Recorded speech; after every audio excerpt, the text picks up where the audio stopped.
I'm not just sitting around. I'm very busy. Leo didn't believe a word of it. After all this time, he had a pretty good handle on Isabelle Thornton's daily routine. Before graduation, she'd get home, maybe review some notes for an hour, and then just relax. On weekends, she just bounced between her family's estate and her apartment here at the Maplewood. Now that school was out, he knew that whenever she wasn't hanging out with him, she was probably just at home, playing with Buttercream and Oscar. She'd do that until 5 or 6 in the evening, at which point she'd start peeking out the window, waiting to see Kevin's car drop him off. With her personality and social life, she wasn't the type to go on road trips with friends or spend all day at the mall like other recent grads. And she certainly didn't need a summer job. The thought had never even crossed her mind. Thinking about it, Leo suddenly felt a pang of something strange. Maybe having all that money wasn't entirely a good thing for her. Anyway, just find something to do. I'll come hang out when I get home tonight. And honestly, just playing games is getting old. How about I take you out somewhere tomorrow? Oh, a flicker of delight crossed her eyes. But then she paused. Leo, you can only hang out with me for 5 more days. What do you mean? In 5 days, my dad is taking me back to New York. New York? Leo was confused. Visiting family? How long will you be gone? The words had barely left his mouth when it hit him. Gone? Why would she come back? The Thornton family's entire business empire was based in New York. She had only been in Crestview for high school. Now that graduation was over, her dad was taking her back. Looked at that way, there was no reason for Isabelle to ever return to Crestview. In a couple of weeks, SAT scores would be released. With her family's connections and her grades, she was a shoo-in for any university in New York. The thought left an empty, hollow feeling in Leo's chest. Yeah, my grandparents are in New York. I haven't seen them since I moved to Crestview for school. I probably won't be back for the rest of the summer. That's great. I bet your grandparents have really missed you, Leo said, nodding. He didn't even notice the disappointment lacing his own voice. Besides, he couldn't understand that feeling, being missed by grandparents. Other than his Aunt Brenda, he had no other family. Surprisingly, Isabelle didn't seem too emotional. She just nodded softly. Yeah. At 9 o'clock that night, Leo left apartment 1003 and went back to his own place. He had just slipped on his sandals when his phone buzzed in the pocket of his shorts. The caller ID read, Brenda. Without a moment's hesitation, he rejected the call. 3 days ago, Mr. Wallace had texted to let him know the certified letter had been sent to Brenda and her family. Since that day, she had been calling him nonstop. He hadn't answered once. TSK. Getting desperate, Leo said with a calm smile. Tomorrow was the deadline for them to voluntarily return the survivor benefits. If they didn't, Mr. Wallace would file the lawsuit. Leo was confident he would win. The evidence was solid, and he had one of the best lawyers in the city on his side. There was almost no chance of failure. He stripped off his clothes and thought about things as he showered. So, where should I take Isabelle tomorrow? At that same moment, in a rental house near Crestview's 78th Middle School on the west side of town, Brenda, Carl, and Derek sat on the couch in grim silence, staring at the phone Leo had just hung up on. The atmosphere was thick with tension. 3 days ago, when Brenda received the letter from the law firm, she had panicked and immediately called her husband, Carl, to come home. The three of them had stared at the formal legal notice, dumbfounded. Leo was actually suing them. Derek, perched on the edge of the couch, was the first to speak. Mom, Dad, tomorrow is the deadline in the letter. The last chance to pay back the money from Leo's parents. Are we going to pay it or not? Pay it? What are you talking about? Since when do we owe that little ingrate any money? Brenda snapped, her face contorted with fury. The last time I went to that little curse's apartment, he called the cops on me just to get me to leave. He mentioned suing me then, to get his deadbeat parents' money back. I thought he was just being a rebellious teenager, trying to piss me off. I can't believe he's actually doing it. Carl lit a cigarette. We raised him for all these years, and this is how he repays us? Suing us? What a damn disgrace. Brenda, look at your nephew. No gratitude at all. The kid bites the hand that feeds him. What's that supposed to mean, Carl? That little curse is suing us because he remembers every time he got drunk and beat him when he was a kid. Otherwise, why would he do this? Oh, please, like you're some kind of saint. Carl sneered. You think you would have taken him in if you didn't know his parents' survivor benefits were worth hundreds of thousands of dollars? You're his aunt, sure, but don't pretend you've treated him like family all these years. And what about all those times you made him be a gopher for Susan Chin's daughter just so you could suck up to them? Let's be real. If he wasn't useful to you, you wouldn't have even treated him like a person. The words hit their mark. Brenda's eyes went red, and she slapped him hard across the face. Smack. Carl, is that how a man talks? I made that little curse suck up to the chins for you and Derek. And did you not spend any of his deadbeat parents' money? The house you live in, the booze you drink, the cigarettes you smoke. What do you think that came from? And now you're trying to pin it all on me? Are you even a man? Damn you. Years of heavy drinking had given Carl a short fuse. Getting slapped in front of his son sent him into a rage. The sting on his cheek ignited his temper. He threw his cigarette down, shot up from the couch, and slapped her right back. I don't need a woman like you telling me how to live my life, he roared. You think he's mad because I hit him? I'll tell you what he's mad about. He's mad you were so cheap with his allowance. If you hadn't been so damn greedy, if you'd given him a little more each month, we wouldn't be in this mess. It wasn't your money to begin with, you greedy bitch. He took a deep breath, his voice dripping with contempt. I'll admit I wasn't good to him. He's not my blood. If he were, I'd never have treated him like that. But you? He's your sister's son. Not only did you not treat him like family, you called your own dead sister and brother-in-law deadbeats all the time. You're a real piece of work. The argument devolved into a physical fight. They screamed at each other, dredging up every cruel thing they had ever done to Leo, holding nothing back. Seeing his parents on the verge of a brawl, Derek jumped up. Mom, Dad, what are you doing? We're a family. Why are you fighting like this over a loser like Leo? At the sound of their son's voice, Brenda and Carl backed off slightly. Seeing his opening, Derek pressed on. Look, all we got was a letter from a lawyer, not a court order. So what if that loser wants to sue? Let him. What's he suing us for? For being mean to him? For not giving him enough allowance? So what? Does he have proof? A judge isn't just going to take his word for it. And let's be real, he's a broke kid. The lawyer he hired was probably the cheapest one he could find with whatever money he scraped together from some part-time job. Even if he does have some shred of evidence, we just hire a better lawyer and he'll lose in 5 minutes. You're right. Derek, you're so right. Brenda's eyes lit up, her mind suddenly clear. Of course. So what if Leo sued? Did he have proof? Even if he did, could he afford a good lawyer? The thought brought back her usual arrogance, and a sneer returned to her face. We'll hire a lawyer too, and we'll use the money from his deadbeat parents to pay for it. When he loses, he'll see just how ridiculous he's being. Maybe we can even countersue him.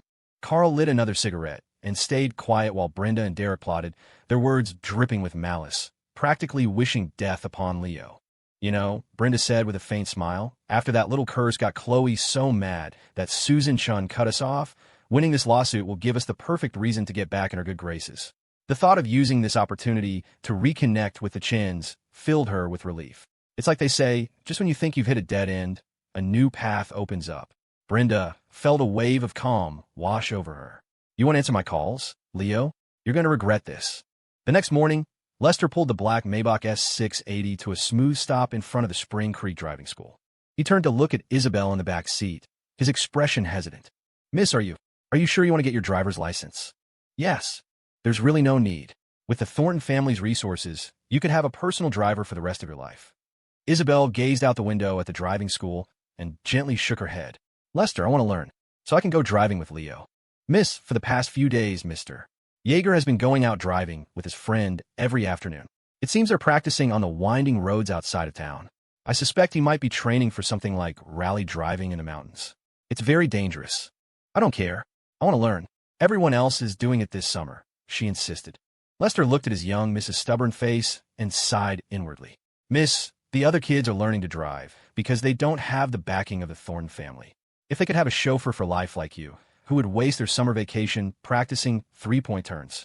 Given her persistence, Lester had no choice but to concede.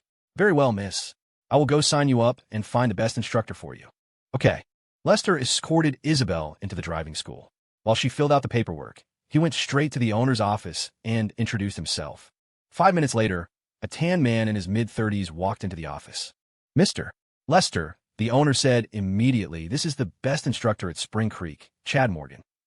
Mr. Morgan, a pleasure. Lester shook his hand. I assume the owner has filled you in. Chad nodded. You can rest assured, Mr. Lester.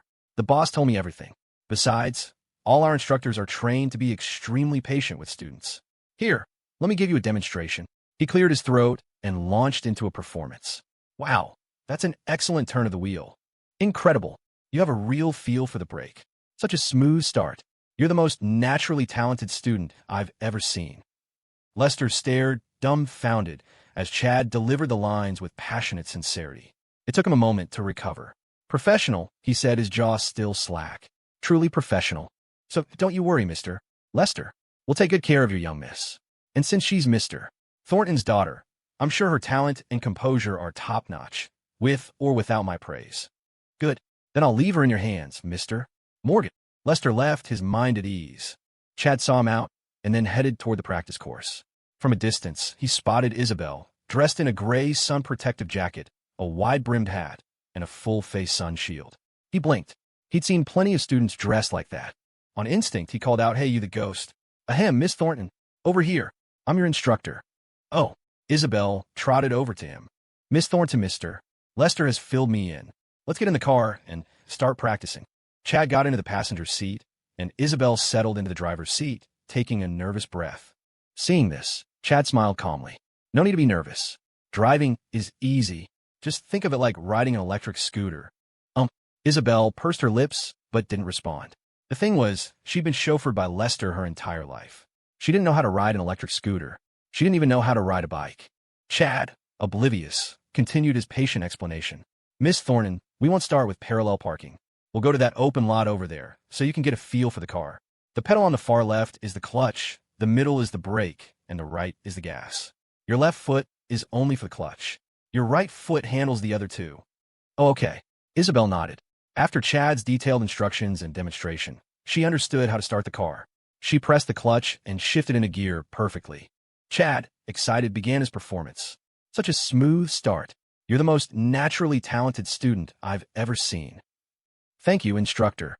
You got it. Go for it." Hearing his encouragement, Isabelle let out a breath and made a fist with her free hand. "Okay, I will." Chad paused. "I said hit it." "I know. I'm going to do my best."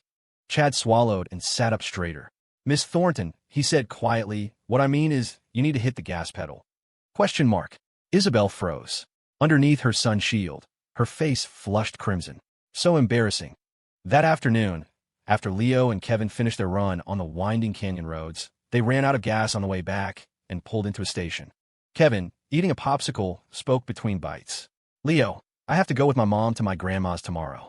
I'll probably be gone for 4 or 5 days. I'll leave the car keys with you. If you want to practice, you can get Miles to go with you." "Sound good. But we've been at it for a week now, and we've driven those canyon roads a dozen times. Our skills are pretty solid," Leo said, doing a quick mental calculation. Both he and Kevin could now handle narrow roads without scraping the car. The timing was perfect anyway. Mr. Wallace was officially filing the suit against Brenda's family in the next day or two, and Kevin was leaving town. Leo figured he'd spend his days dealing with the lawsuit and his nights hanging out with Isabelle. His schedule was packed. Since Kevin was leaving the next day, Leo took the keys, dropped him off at his house, and then drove the old Honda Accord back to the Maplewood. As he neared the apartment complex, he sent Isabelle a text. "Come down. Taking you out tonight." "Okay." Leo parked at the entrance and waited. A few moments later, a slender figure came running out of the building. Leo's eyes widened, and he felt his breath catch. Isabelle was wearing a pair of washed denim shorts that showed off her long, pale legs and highlighted her slim waist. Her top was a creamy white t-shirt, long enough to cover her backside but unable to hide her curves. As she got closer, he saw she was carrying a small black leather purse. The sight was stunning, and Leo just stared for a moment. She stood at the entrance, looking around. Not seeing him, she tilted her head and pulled her phone out of her purse. That snapped him out of it. Leo quickly rolled down the window and waved. "Isabelle, over here." Seeing him in a car, Isabelle looked surprised for a second, then her eyes lit up as she walked over. She opened the door and slid into the passenger seat, giving Leo a view that made his eyes go wide. She buckled her seatbelt and turned her cool, clear gaze on him. "Where are we going?" "I really want to go to the nightscape. I heard some people at the driving school talking about how beautiful it is at night. But if I suggest it, will Leo think I'm being a bother?" QEQ. Leo heard her thoughts, but kept his expression neutral. He flipped his turn signal, shifted into gear, and hit the gas. Only then did he speak. "Let's go to the Crestview Nightscape. It's supposed to be really popular right now, and the lights at night are incredible." "Oh, whatever you want." Isabelle's face was impassive, but her thoughts betrayed her completely. Yes. What a coincidence. I can't believe Leo wanted to go to the nightscape too. See, this is what being good neighbors is all about. Great minds think alike. Her cheerful inner monologue made Leo grin. This was the first time he'd really appreciated the convenience of hearing her thoughts. It was a power countless guys with girlfriends would kill for. When you ask your girlfriend where she wants to go, the answer is always whatever. But whatever never actually means whatever. They want you to guess, and 9 times out of 10, you guess wrong. And if you actually treat whatever as a real answer, you spend the next hour trying to coax her out of a bad mood. Being able to hear her thoughts was like a cheat code for dating. Damn, is this what it feels like to take a test with the answer key in front of you? It's almost too easy.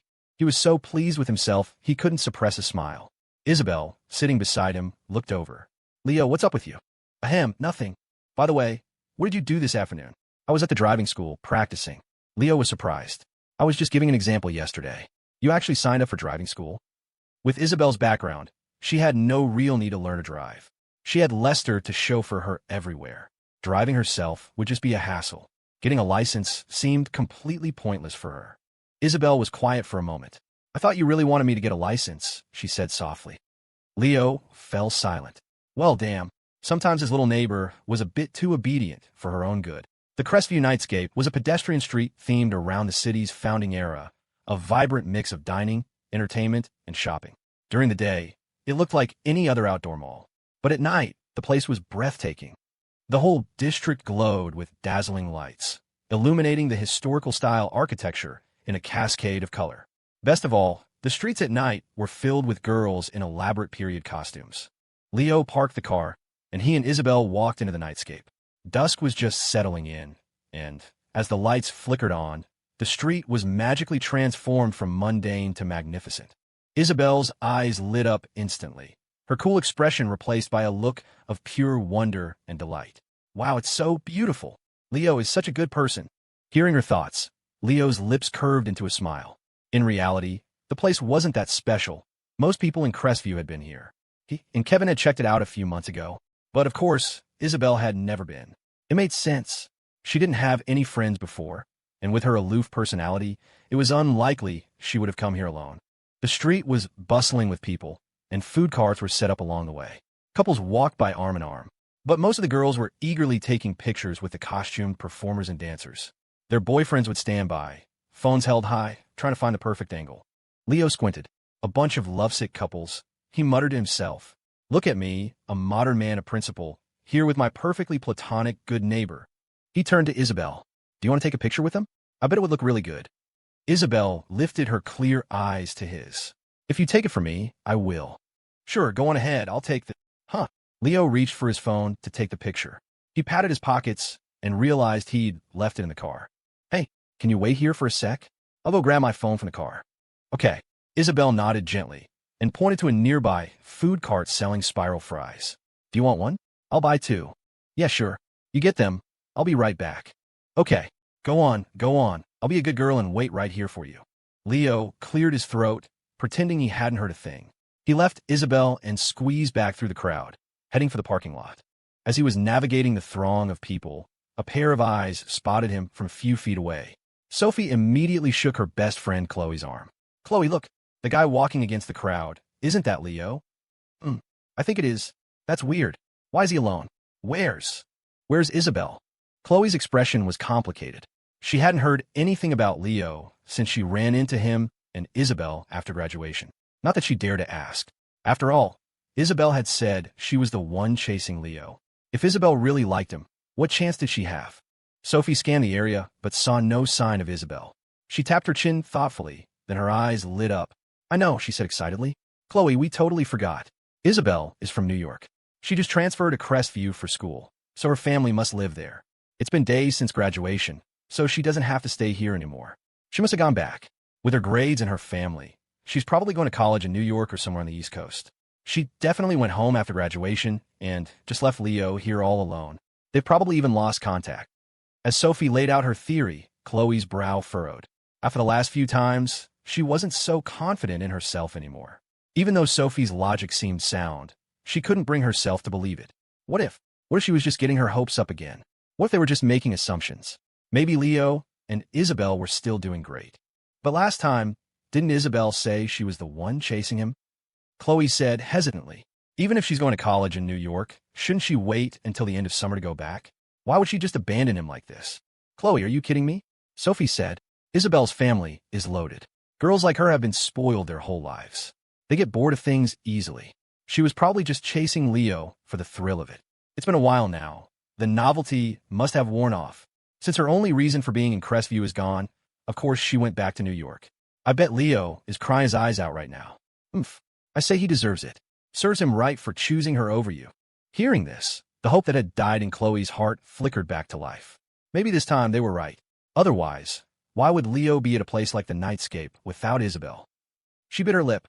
So if I go talk to him now, he'll probably apologize and start chasing me again, right? Of course. Now that Isabelle's gone, you're the best and prettiest girl he knows. Then let's go find him. Just thinking about how arrogant he was before makes me so mad. If he apologizes to me today, I might even consider giving him another chance. Sophie was a little surprised that Khloe was still hung up on Leo, but since it was her best friend's plan, she supported it unconditionally. Okay, Khloe, I'll go with you. Yeah, let's hurry. Arm in arm, Khloe and Sophie headed in the direction Leo had gone. At the entrance to the Nightscape pedestrian street, three girls in heavy makeup and period costumes stared toward the parking lot. They were all Leo and Kevin's former classmates from middle school, Haley Sue, Shannon Liu, and P3.She. Shannon, wearing oversized glasses, spoke first. Haley, that really was Leo? So, were you telling the truth? Leo and Kevin were really driving around your street every afternoon, following you. Why would I lie? For the past 2 days, I've gone to the indoor pool every afternoon, and every single time, I'd see them in Kevin's dad's black Honda Accord, driving slowly behind me. When I was done swimming and went home, I'd see them again, following me all the way to my front door. He's just like he was in middle school, too scared to do anything but admire me from afar. Oomph. Haley lifted her chin, a faint smile on her face. Shannon and Sarah exchanged looks of disbelief. After a moment, Sarah said, a little enviously, so does that mean Leo followed you here to the Nightscape today, too? Probably. I can't believe he's so devoted. I thought he would have given up after you rejected his confession in 8th grade. To think he buried those feelings and is still secretly in love with you. Wow, that's so romantic. Hearing her friend's words, Haley's eyes narrowed slightly. It's a shame, she hummed. If I didn't already have a boyfriend, I might have given him a chance. Well, it's been a while since you've really talked. Haley, are you going to say hi to him? I kind of want to see the look on his face when you do.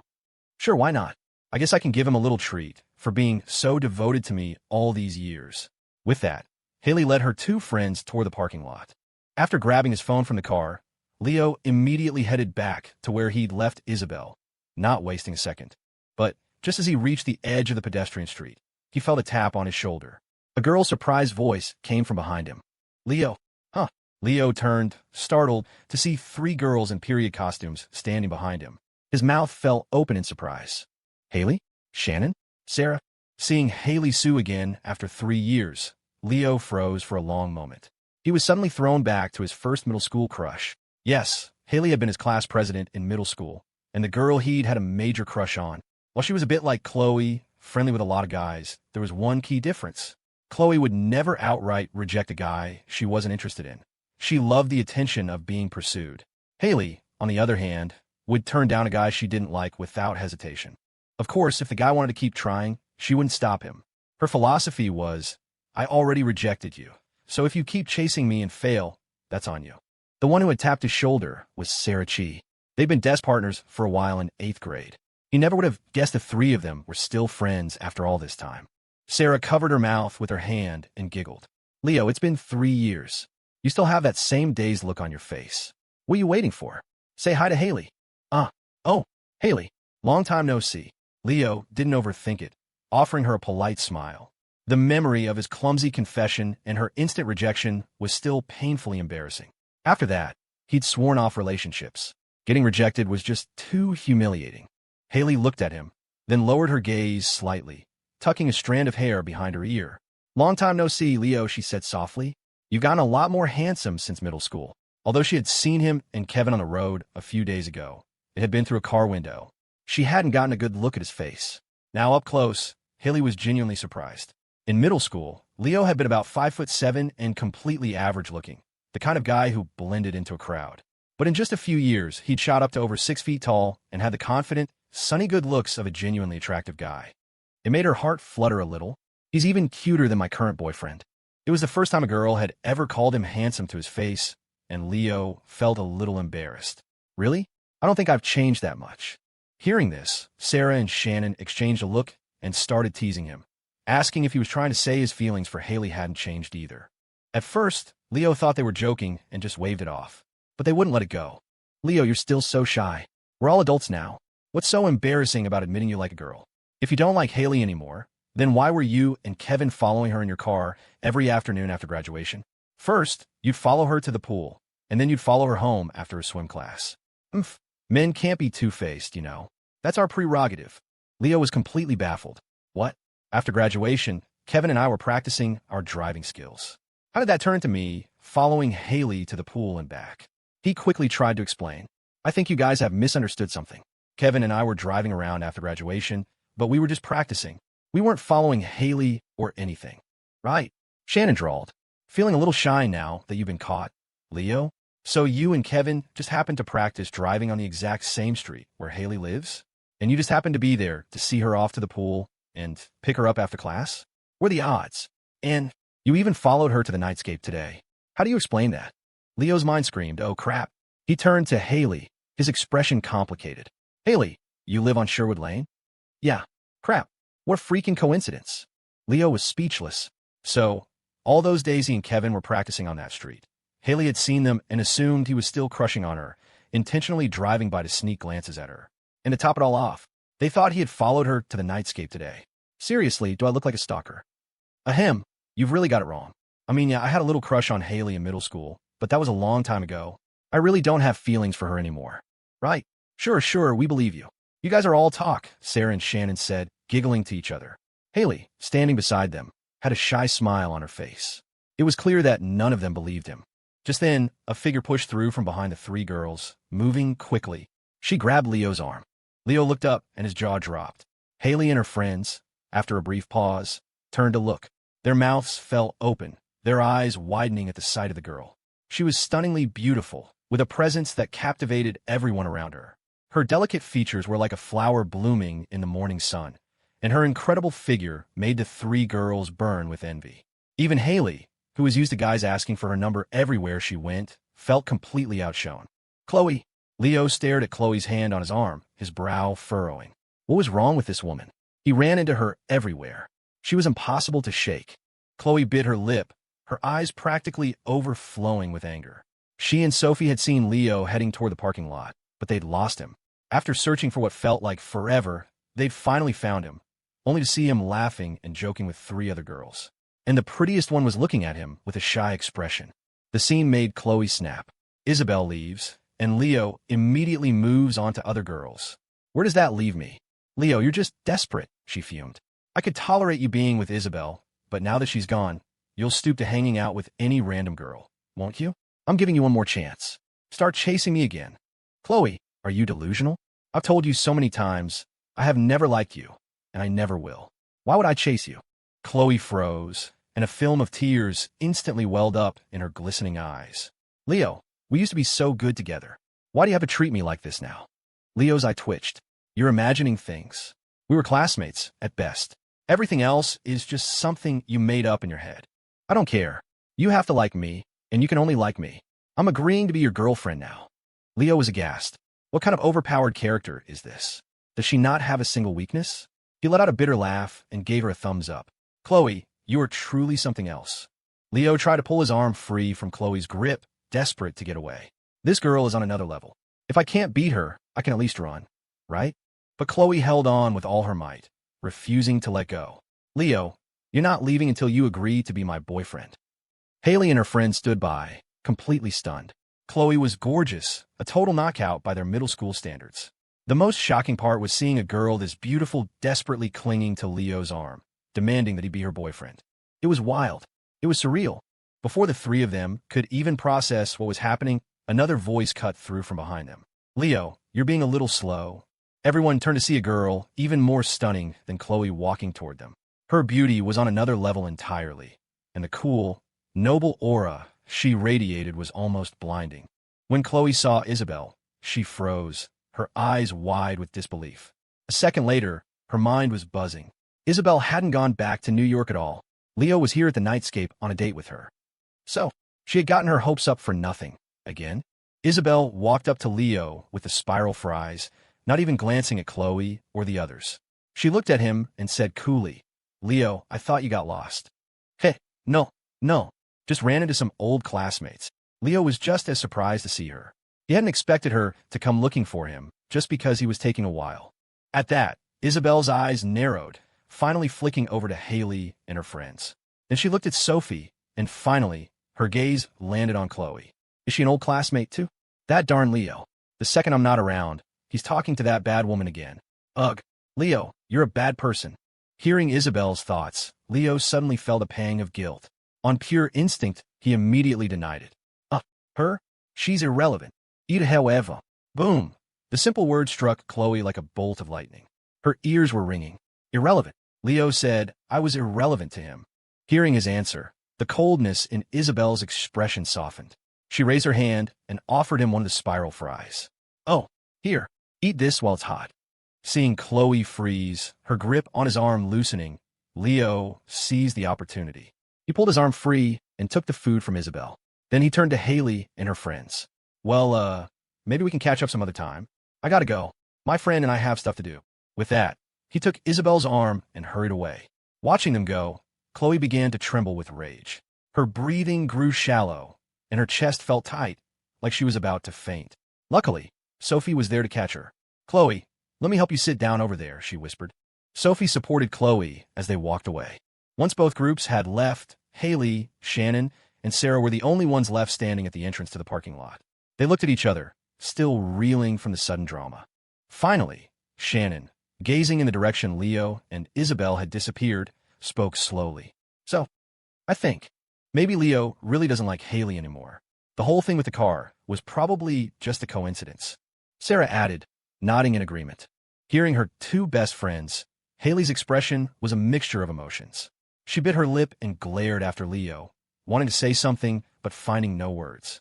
Both of the girls who had shown up were far prettier than her, their presence on a completely different level, especially the second one.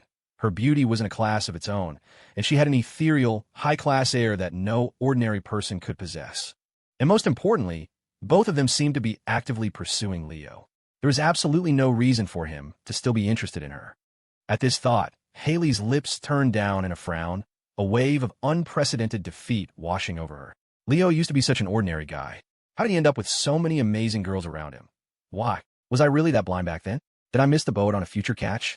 She then recalled what Sarah and Shannon had said to Leo just moments before. Leo, you're still so shy. What's so embarrassing about admitting you like a girl? If you don't like Haley anymore, then why were you and Kevin following her in your car every afternoon after graduation? And you even followed her to the nightscape today. How do you explain that? The words came flying back like a giant boomerang, smacking her right in the face. And then she remembered what she had said so confidently to her friends before they approached him. Sure, why not? I guess I can give him a little treat for being so devoted to me all these years. Haley swallowed hard, wishing she could go back in time 10 minutes. She swore she would never say something so stupid again. She sounded like a total clown. Leo is a bad person. Leo is a bad person. Leo is a bad person. He took so long to get his phone from the parking lot. I was worried about him. And it turns out he was just talking to a bunch of other girls. Bad person, bad person, bad person. As they walked away from the parking lot, Isabelle's thoughts flooded Leo's mind, a constant, buzzing stream. He wanted to explain, but since they were just her thoughts, he couldn't exactly respond. But after a few moments, he noticed her expression growing colder and colder. He took a deep breath and decided to speak up. Hey, besides Khloe and Sophie, those other three were my classmates from middle school. Oh, Isabelle replied flatly, taking a small bite of her spiral fry. It was impossible to read her mood, and even her inner monologue had gone silent. Her indifference made Leo feel a little awkward, like he'd offered an explanation no one had asked for. But then he remembered that she hadn't needed to come find him. She had done it because she was worried, only to walk into that scene. Anyone would be upset. With that in mind, he decided to just be direct. I promise I didn't ditch you to go talk to them. I barely even know them. Really? Really? Cross my heart. Anyway, didn't we say something about pictures? Let me take one for you. Okay. Seeing the ice in her expression melt a little, Leo finally relaxed. He wasn't sure why he felt so compelled to explain. They were just friends, just neighbors. He didn't owe her an explanation. But for some reason, the thought of not clearing things up left him feeling unsettled. Isabelle chose a spot next to a performer in a period costume who was gracefully balancing on a tilting platform. Leo held up his phone, found a good angle, and pressed the shutter button. And just like that, a solo picture of Isabelle was saved in his phone's gallery. I'll send it to you when we get home. The signal's not great here. Okay. Isabelle squinted slightly, giving a cool nod. Now there's a picture of me on Leo's phone, too. Huh? Leo paused, looking at Isabelle in surprise. Her thought was a revelation. He suddenly realized he hadn't needed to go back for his phone at all. Isabelle had her phone with her. She could have just offered to use hers, since the picture was for her anyway. It would have even saved him the step of sending it to her later. But she hadn't suggested it. Now, with her inner thought, it all clicked into place. Holy crap, she didn't actually care that much about the picture. Her real goal was to get a photo of herself onto my phone. Isabelle seemed to sense he'd figure out her little scheme. She quickly tugged on his sleeve and pointed ahead, her eyes sparkling. Leo, there's a stage play over there. I want to see it. You sure you're not just trying to distract me with a stage play? Distract you from what? I have no idea what you're talking about. I just want to watch the play. Isabelle's gaze was cool and clear, her expression a perfect picture of defiant innocence. Leo couldn't help but smile. All right, little neighbor, let's go see the play. Leo, you're a good person. At 10 o'clock, Leo and Isabelle left the nightscape and headed home. As for dinner, they weren't hungry. The nightscape might have been light on attractions, but it was heavy on food. Leo had just parked the car at the entrance to the Maplewood when Lester seemed to appear out of nowhere. He had the same friendly smile on his face, the one that made his eyes crinkle into thin lines. Mr. Yeager. Lester, they said in unison. Lester blinked, his smile widening. He reached into his pocket and pulled out a car key with a Mercedes-Benz logo, offering it to Leo politely. Mr. Yeager, if you're going to be taking the young miss out, please use the Maybach. It's much more comfortable than this Accord, and significantly safer. What? Leo was stunned. Lester, if I take this, what will you drive? This is your main ride, isn't it? Not to worry, Mr. Yeager. At the estate, I also have access to the Ferrari, the Porsche, the Alfred, the BMW, and the Lamborghini. Question mark. Leo's eye twitched. Okay, Lester, you didn't have to list them all out. You're blinding me here. Ahem, Lester, I think I'll pass. I just got my license last year, and I haven't driven much. I'd be shaking just holding the keys to a Maybach. If I got in an accident, you could sell me, and I still wouldn't be able to pay for the damages. I should probably just stick with my dad's old car for practice. Nonsense. Mr. Yeager, I've been I was following you this evening as you drove the young miss, and I think your driving skills are perfectly fine. A bead of sweat trickled down Lester's forehead. He was getting old. His tongue had slipped. If Mr. Yeager found out the young miss made him tail him every day, it would be a disaster. She'd have his head. Before Leo could respond, Isabelle frowned, her cheeks puffing out slightly. Lester, she said, her tone sharp, I like riding in the Accord. Well. Lester froze, but only for a second. It was as if he understood something profound. He quickly put the key back in his pocket and looked at Leo with a grave expression. Mr. Yeager, I suddenly realize you're absolutely right. Since you just got your license, it's best to practice in your father's car. And with the young miss in the passenger seat, I'm sure she will help you stay out of trouble. Lester, you are really gunning for that promotion. Isabelle's lips curved into a faint smile. Just then, Lester cleared his throat. Well, Mr. Yeager, I'll be leaving you to it. Call me if you need anything. With that, he turned and walked away without a backward glance, his stride firm and determined. Leo was shocked. That was the fastest 180 I've ever seen. As Leo and Isabelle rode the elevator up, he asked, So, where do you want to go tomorrow? Whatever. I really want to go hiking at Eagle Peak with Leo. Leo's eyebrow shot up. He feigned a casual expression. How about we go hiking at Eagle Peak, then? I heard you can get in free with a student ID. Eagle Peak. This time, Isabelle couldn't maintain her composure. A look of genuine surprise flashed across her face. This is too much of a coincidence. Are Leo and I actually on the same wavelength? Seeing her shocked expression, Leo struggled to keep from laughing. Look at that. This is what it feels like to have the answer key. I could pass this test with my eyes closed.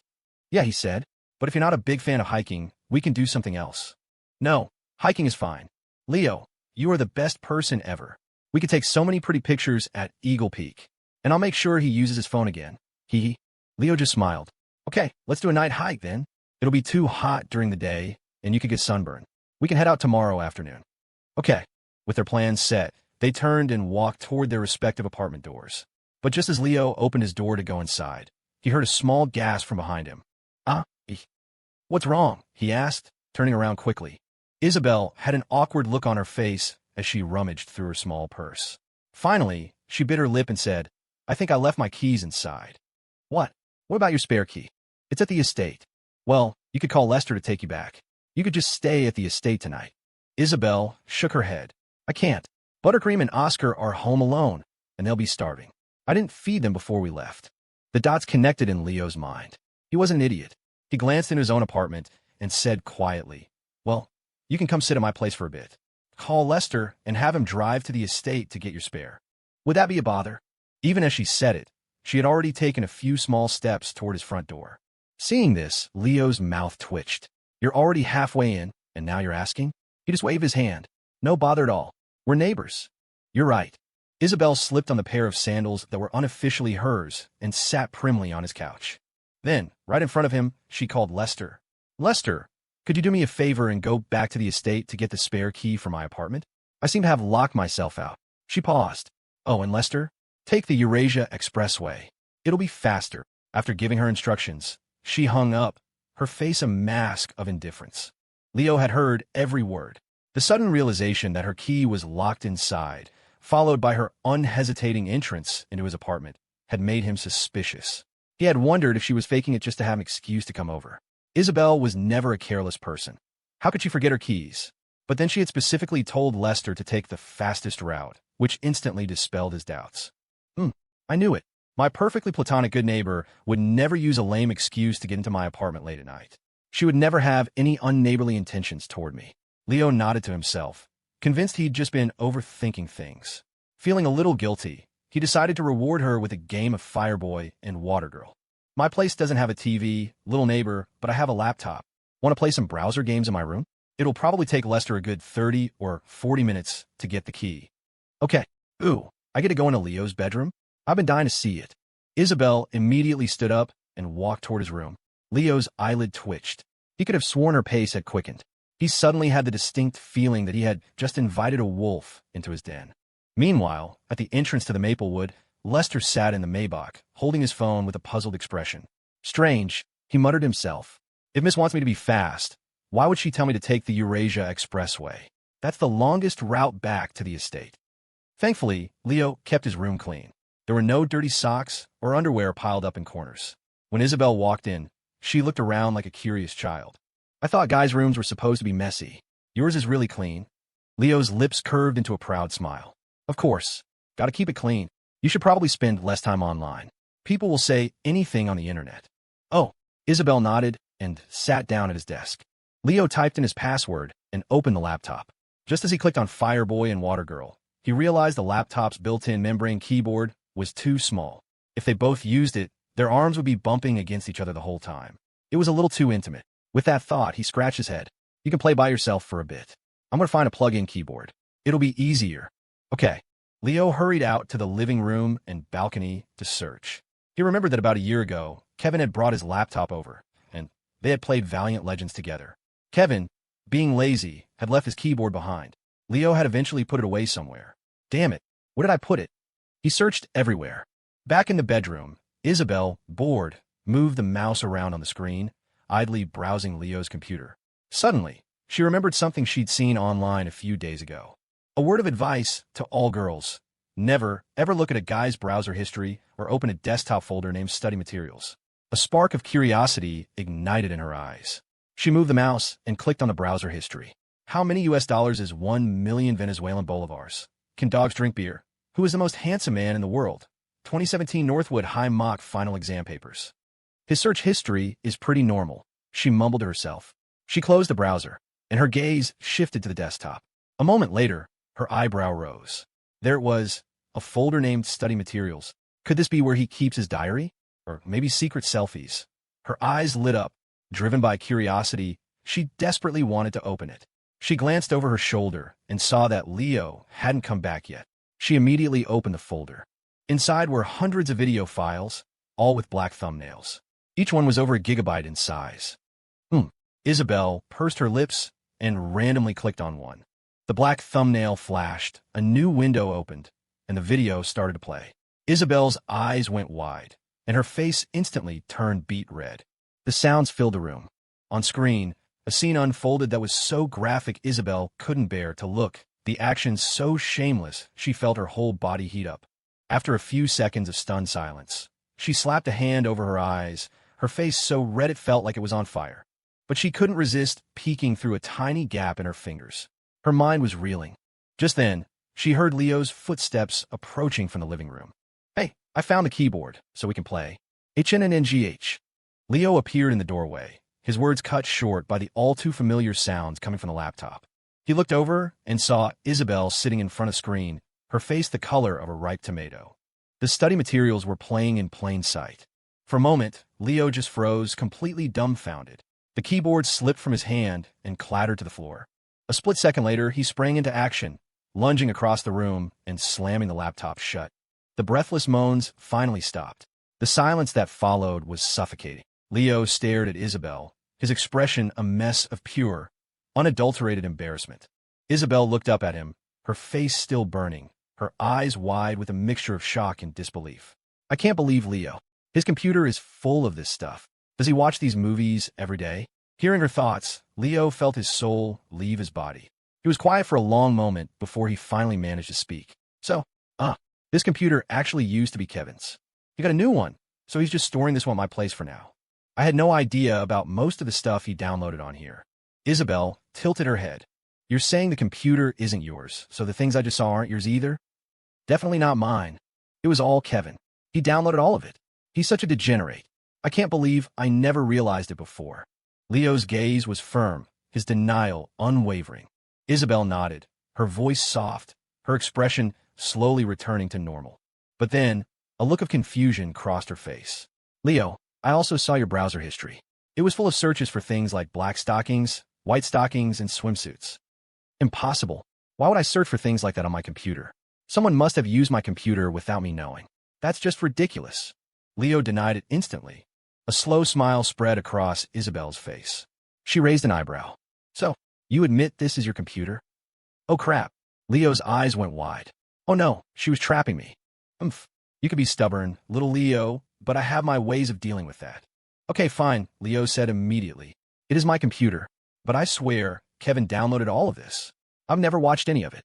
This time, his tone and expression were completely resolute. There was no hint of a lie. He could say it with such confidence because it was partially true. Kevin had downloaded all of it one day when he was hanging out his place. As for whether he'd watched it, well, as they say, the most convincing lies are the ones mixed with a little bit of truth. Who could tell the difference? Sure enough, after he spoke, he watched Isabelle's face carefully. There were no inner thoughts, no teasing glint in her eyes. He finally allowed himself to relax. My gentlemanly image in front of Isabelle has clearly made a deep impression on her. He decided to pin this one firmly on Kevin. But just as he was about to offer another explanation, Isabelle pursed her lips, a hint of a smile playing on them. "I believe that Kevin downloaded all of it," she said. "But when I opened the file just now, the computer showed that the last time it was opened was 2 nights ago, at 12:30 a.m. I don't remember Kevin coming over at that time." The smile on Leo's face froze. The color drained from his face and then rushed back, turning his neck and cheeks a deep, visible red. If social death were a literal thing, Leo was pretty sure he would have dropped dead on the spot, especially in front of Isabelle. Seeing him petrified, Isabelle's smile grew wider. She blinked her pretty eyes and said nothing, letting the silence hang in the air. To Leo, that silence was deafening. Desperate to salvage some shred of his dignity, he cleared his throat and tried one last time. "Actually, I was planning to delete all of it that night. I must have opened it by accident, but I definitely didn't watch it." "Okay, I believe you. Then swear you won't tell anyone about this." "I swear." Hearing her say that, Leo finally felt a wave of relief. Whatever he thought, I'm a 19-year-old guy with a healthy dose of testosterone. What's wrong with looking at some stuff? Every guy goes through this phase. Besides, at least I know what I'm looking at. Some people wouldn't even know where to start. Let's not play computer games. Maybe another time. Okay. Isabelle didn't press the issue. They both knew that if they lifted the screen again, no matter how fast they were, they'd still see the image on the screen. It was the kind of thing you could watch alone, but with two people, it was impossible. Leo stood in front of her, awkwardly scratching his head, his eyes darting everywhere, but at her. Isabelle looked at him, finding the whole situation amusing. A strange new feeling started to bubble up inside her. After a moment of silence, Leo cleared his throat again, breaking the tension. "So, Want to go for a walk downstairs? The moon looks pretty full tonight. Just a couple of good neighbors taking a very platonic evening stroll. You're right. Leo and Isabelle walked around the complex for a bit, then went to the convenience store at the entrance to get some food from the hot pot.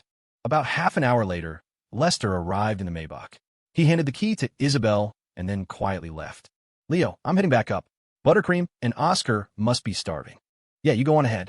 I'm going to walk around a bit more. Leo nodded. He really couldn't face being alone in an elevator with her right now. The whole night had been far too embarrassing. Isabelle didn't say anything, but just as she took a step toward the building, she turned back to him. Leo, when do you guys usually start watching those kinds of movies? Huh? Leo froze for a second, then scratched his head, his voice low and sheepish. Usually after midnight. Question mark. Isabelle's brow furrowed instantly, 1,000 questions flashing through her eyes in a single second. I wasn't asking about the time. I was asking about the age. Little neighbor, desk partner, campus queen, Isabelle. Don't go. Let me explain. But no matter how much Leo shouted, Isabelle didn't even look back. She just ran for the elevator. Right before the doors closed, she turned, a huge smile on her face, and waved. Cupping her hands around her mouth to be heard, she called out, "You should go home soon too, Leo. You don't want to be late for midnight." Leo stared at the closed elevator doors, his hope completely gone. It was over. It was all over. She asked me about age. Why did I answer with a time? The next morning, Leo drove Kevin's dad's Honda Accord to meet Mr. Wallace. Today was the court date with Brenda and her family. Mr. Wallace, I'm counting on you today. Relax, Leo. This is a slam dunk. There's almost no way we can lose. Mr. Wallace smiled, his voice full of confidence. Hearing that, Leo felt his worries melt away. He trusted Mr. Wallace's abilities. He was a lawyer at one of the most prestigious firms in Crestview, after all. On top of that, Leo had already provided him with years' worth of evidence detailing how Brenda had misused his parents' survivor benefits. Brenda and her family would never suspect that he had been quietly collecting and preserving evidence since he was a child. Who would ever think a little kid would have the foresight and patience to do something like that for so many years? It wasn't normal, but then again, losing his parents so young and being raised by that family had forced him to grow up fast. All right, let's go in. Court will be in session soon. They should already be here, Mr. Wallace said. Okay, Leo nodded, and they walked into the courthouse together. Just as they entered, a taxi pulled up to the curb outside, and Brenda, Carl, and Derek got out. Their lawyer, Warren Hobbs, was waiting for them. Mr. and Mrs. Chun. Mr. Hobbs, Brenda said, we shouldn't have any problems with the case today, right? Ever since she'd listened to Derek's advice, she hadn't worried about Leo's lawsuit. The next day, she had given Derek a stack of cash and told him to hire a high-quality lawyer to ensure they won. Warren Hobbs adjusted his glasses, his briefcase in hand. Rest assured, Mrs. Chun, your son has explained the situation to me. As long as the facts are as he stated, there is no way you can lose this case. You never abused the plaintiff, nor did you misuse his benefits. You were merely holding them for him until he came of age. From a legal standpoint, this case is baseless. Nothing more than the plaintiff's unsubstantiated accusations. Brenda's expression flickered. In reality, Leo's accusations were all true. But she quickly realized Derek must have omitted the truth when talking to the lawyer. It was too embarrassing to admit. But that didn't matter. Leo had no proof. So even if it had happened, legally, it was as if it never had. You want to sue me, Leo? You're just a kid. What do you know about the law? Carl frowned. If the case is this solid, then let's get this over with, Mr. Hobbs. We have things to do this afternoon. We don't have time to waste here. Of course, Mr. Chun. However what? Brenda asked. However, according to your description, the plaintiff is just a student who works part-time jobs. And yet, the lawyer he hired is very well known. There is no way the plaintiff could afford his fees. Mr. Hobbs, you must be mistaken, Brenda said, frowning. The only extra money my nephew has is what he earns from part-time jobs. He couldn't have saved more than $1,000 or $2,000. How could he possibly afford a good lawyer? She was convinced Mr. Hobbs had it wrong. Even if Leo borrowed money, he could only ask his high school friends.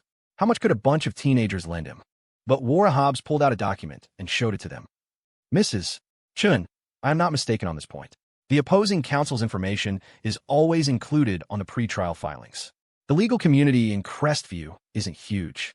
While I don't know every lawyer, I am familiar with the well-known ones. The plaintiff has hired Mr. Wallace, a lawyer from Sterling Whitelaw Associates, which currently has the highest success rate in the city. To be frank, in the legal world, I am just an insignificant junior compared to him. His retainer fee is 5 times what mine is. Hearing this, Brenda and Carl's expression soured. How was that possible? They had paid $5,000 to hire Mr. Hobbs.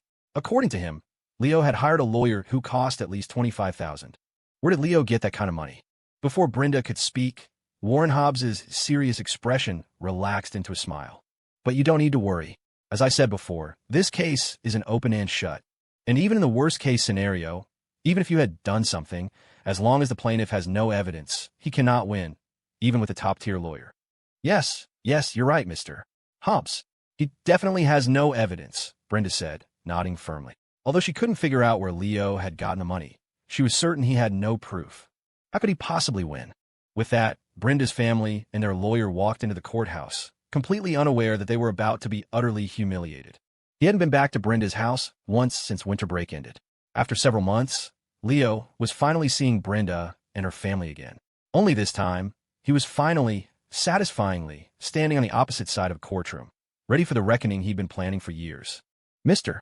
Yeager, there's no need to be nervous, Mr. Wallace said, his voice a calm anchor in the sterile room. This is a civil dispute, so the gallery won't be crowded. I've already submitted the key evidence to the judge. You won't need to speak unless the court addresses you directly. Otherwise, just leave it all to me. Okay, Leo nodded, noticing Mr. Wallace's formal use of his last name. A wave of seriousness washed over him. Across the room, Warren Hobbs, Brenda's lawyer, watched Mr. Wallace's confident demeanor with a growing sense of unease. Before today, Hobbs had been puzzled. Even a lawyer of his caliber knew this case was a 90% loser from the start. How could Wallace, a partner at Sterling Whitelaw Associates and leagues above him, not see that? Yet here he was, cool as a cucumber. Hobbs shot a hard look at Brenda. Ma'am, are you absolutely certain you haven't left anything out? As your defense attorney, I need the whole truth if you want me to win this. If their lawyer starts pulling out evidence I don't know about, I won't be able to counter it effectively. I told you, Mr.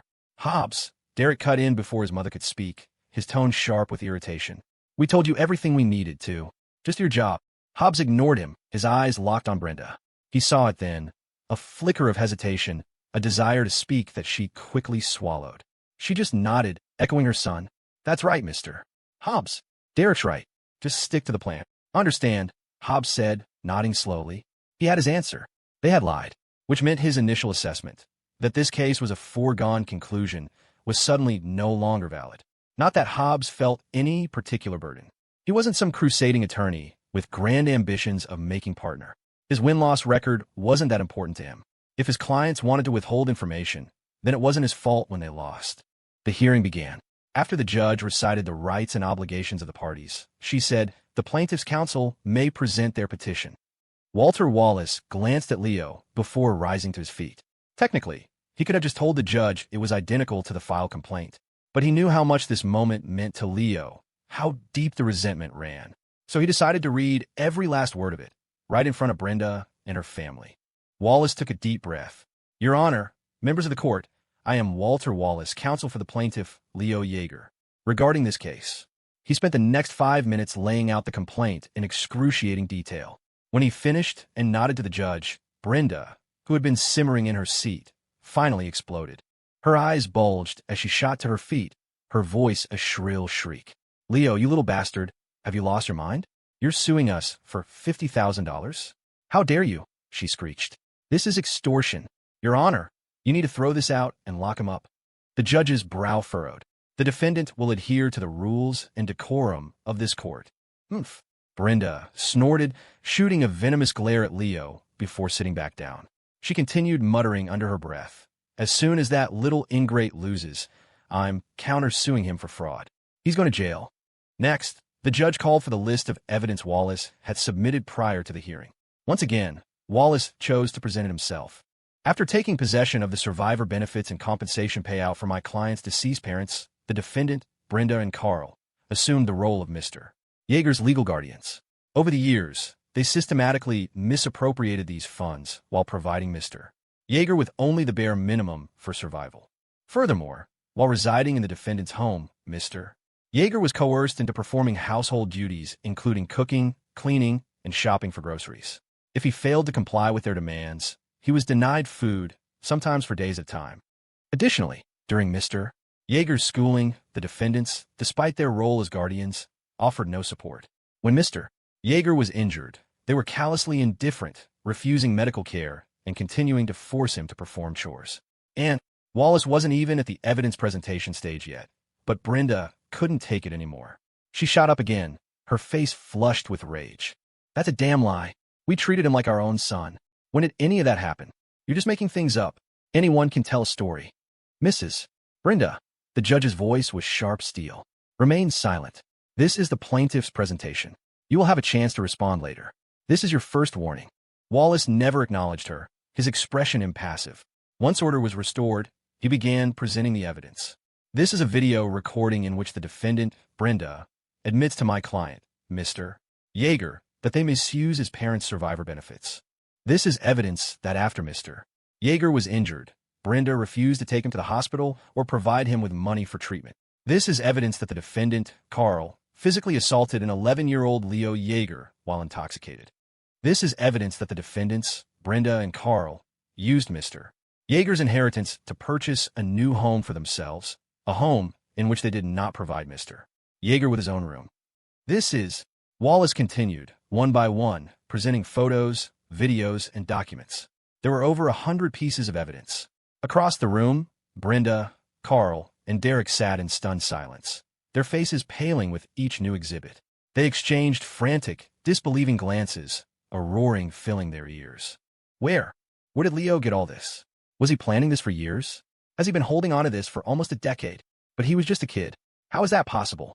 By the time Walter Wallace finished, it wasn't just Brenda's family who was dumbfounded. Wara Hobbs was completely floored. So much for the plaintiff having no evidence. This was beyond a smoking gun. It was an entire arsenal. If Hobbs were the judge, he'd have slammed the gavel down and ended the case right there. I said this case had no suspense, he thought with a bitter, internal laugh. And I was right. There's no suspense in how badly we're going to lose. In all his years practicing law, he'd never walked into such an ambush. He'd guessed from Brenda's evasiveness that they were in trouble. But he thought he'd at least be able to put up a fight, to make it look like he'd earned his fee. But now, when it was his turn to respond, he had nothing. There was no spinning this. The evidence was irrefutable. This wasn't a lawsuit. It was a foregone conclusion. No wonder Wallace took the case, Hobbs sighed, watching another video clip play on the screen. It was a guaranteed win. If he had known the truth beforehand, he wouldn't have touched this case for double the money. Looking at the evidence, Brenda's family were villains, plain and simple. He was a lawyer with a professional code, and he took cases based on legal standing, not morality. But he was also the father of a 5-year-old. The thought of his own child ending up with people like them. He wouldn't be able to rest in his grave. On the bench, the judge and her associate exchanged a few quiet words, then both glanced toward Leo. Their expressions softened with a hint of sympathy. No one could have imagined that this 19-year-old kid had grown up in such an environment. His parents were gone, and the only family he had left treated him like this. Following procedure, the judge turned to Hobbs. The defense may now present its rebuttal. Yes, Your Honor. According to state statute, Hobbs emotionlessly recited a few irrelevant legal codes. He had no other arguments. The proof was right there in black and white. You can't argue that the sky isn't blue. Seeing that their lawyer was offering no real defense, Brenda and Carl started to panic. Brenda stood up again. Don't listen to him. It's all fake. The evidence is forged. The videos are doctored. He was just a little brat back then. How could he have a phone to record anything? How would he know to save all that stuff? It's obviously all fake. Don't let him trick you. She was resorting to her best weapon, making a scene. But the judge's voice was placid. All evidence submitted to this court undergoes technical verification. Any forged materials would have been discarded. According to our analysis, the plaintiff's evidence is authentic and valid. Does the defense have anything else to say? Impossible. That's absolutely impossible. It's all fake. Brenda screamed, looking completely unhinged. Carl opened his mouth, his face a mask of conflict. He wanted to say something, but the words wouldn't come. It wouldn't matter anyway. If Leo had this much evidence, it was clear he'd been planning this since he was a child. And the things he and Brenda had done, they were all true. They had dug their own grave. Just let it go, he muttered to his wife. It's obvious the kid has been planning to sue us for years, just quietly gathering proof while he was in school. Now that he's graduated, he's free. He can survive without us. Brenda, we lost. No, it's all fake. Where would he get a phone? Brenda was still refusing to believe it, her face turning crimson with rage. Just then, Leo's voice, cold as ice, cut through the room. You're right. With the way you treated me, I never would have had money for a phone, and I wouldn't have known to collect evidence. He paused, his gaze locking onto her. Kevin's mom taught me, and she's the one who bought me the phone. What? Kevin? Who's Kevin? Brenda asked, momentarily confused. The question made Leo laugh, a short, bitter sound. Of course. She didn't even remember the name of his best friend. So much for his only family in the world. The irony was crushing. Finally, the judge delivered the verdict. Leo had won. Brenda and her family were ordered to repay him $50,000. Hearing the judgment, all the color drained from Brenda's face. She collapsed back in her chair, utterly catatonic. Thank you, Mr. Wallace. I know you refused payment, but once I receive the money, I insist on paying you your standard fee, Leo said, his eyes filled with gratitude. Wallace just shook his head, placing a heavy hand on Leo's shoulder. Leo, I never saw you as just a client. Friends don't charge friends. I hate to bring up painful things, but I have to say it. You've now completely cut ties with your only relatives. In a way, you don't have any family left in this world.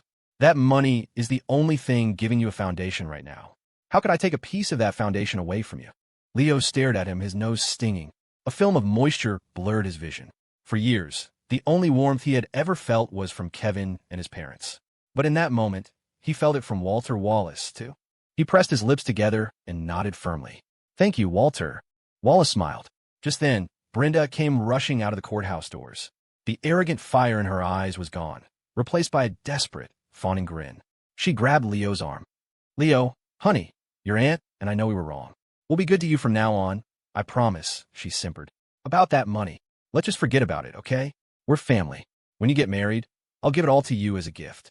Really, all these years, we were so hard on you because we wanted you to grow up strong. And look at you now, our little Leo, working a job, renting his own place. Our tough love paid off. She nudged Carl, who quickly chimed in with a forced smile. That's right, Leo. Wallace, standing beside them, frowned in disgust. He'd seen a lot in his career, but he'd never witnessed such a shameless display. To claim their abuse was for his own good? He was about to intervene, but Leo shook his head slightly, then turned to his aunt and uncle, his face a blank mask. You're right, I did become stronger because of you. But that's because I had to chew up every ounce of misery you served me and swallow it down. Tough love? That's the biggest load of crap I've ever heard. Stop pretending. Brenda, Carl, seeing you like this just makes me sick. You. Carl's face flushed with anger. Before he could erupt, Brenda held him back. She kept the saccharine smile plastered on her face. Okay, it's normal for you to be angry with us. But we're still family, right? Families fight, but we shouldn't let it really break us apart. If you're still mad, your aunt and uncle are sorry. We were wrong. We're so sorry. Yeah, sorry, Leo, Carl grumbled, swallowing his anger. Even Derek, knowing they were on the hook for a lot of money, forced out through clenched teeth, I'm sorry too, man. Forgive us. Leo looked at the three of them, his eyes narrowing slightly before a slow, chilling smile spread across his face. Seeing him smile, a flicker of hope ignited in Brenda's chest. It's working. He's going to forgive us. All he wanted was an apology. If we'd known it was this simple, we could have avoided all this trouble. But then Leo's smile vanished. He ripped his arm from Brenda's grasp, his expression dripping with scorn. You're not sorry you were wrong, he said, his voice low and cutting. You're just sorry you lost and have to pay up. I sued you to get back what was mine. Nothing more. Oh, and by the way, he added, his eyes sweeping over their stunned faces. I was never angry. You're not important enough to make me angry. With one last look of utter contempt, Leo Yeager turned and walked away. Damn it. Derek exploded as soon as Leo was out of earshot. Who does that loser think he is, talking to us like that? He's nothing. Just an orphan, a stray dog. For all his blustering, the reality of the verdict made him feel hollow. He turned to his parents, his voice dropping. Mom, Dad, are we really going to pay that loser $50,000? I thought that money was for my future. Pay him. The word pay isn't in my vocabulary. Brenda hissed, her face twisting into a hideous mask as she stared in the direction Leo had gone. Before today, she never thought he could win. First, he couldn't possibly afford a lawyer, and even if he could, it would be some bottom feeder. But then Hobbs had told her Leo's lawyer was from the most prestigious firm in Crestview, a guy whose retainer alone was thousands of dollars. Then, she was sure he had no proof. But in court, he'd produced a mountain of it. In that moment, her world had shattered. Even so, she had a final card to play: guilt. She was his aunt, his family. A tearful apology should have been enough. Kids these days were all about fairness and independence. If a parent admitted they were wrong, the kid was supposed to accept it. But Leo hadn't. He had thrown her apology back in her face and humiliated her. Nothing had gone according to plan. Damn you, Leo. You're just as hateful as your deadbeat parents. Why didn't they take you with them when they died? She spat. Just then, she saw Warren Hobbs walking out of the courthouse, packing his briefcase. An idea sparked in her mind. She rushed over and grabbed his arm. Mr. Hobbs, before the trial, you promised us this case was a sure thing. You said you'd win. Now look what's happened. Don't you think you owe us an explanation? Mrs. Brenda, I did say that, Hobbs replied, his face in a motionless mask. But that was under the assumption you were being honest with me. The evidence their lawyer presented today, what was I supposed to do? If you had told me about any of it beforehand, perhaps I could have negotiated a smaller settlement. But you concealed everything. He'd had enough of this family. A couple of monsters who'd raised a smaller monster. 50,000? In his opinion, they should have lost everything. Knowing she had no ground to stand on, Brenda forced a smile. You're right, Mr. Hobbs, that was our mistake. Tell you what, can you connect us with a lawyer who's even better than Wallace? Money is no object. We plan to appeal. We weren't prepared this time. We didn't present our own evidence. We'll win the next round. So what if Wallace was good? There was always someone better.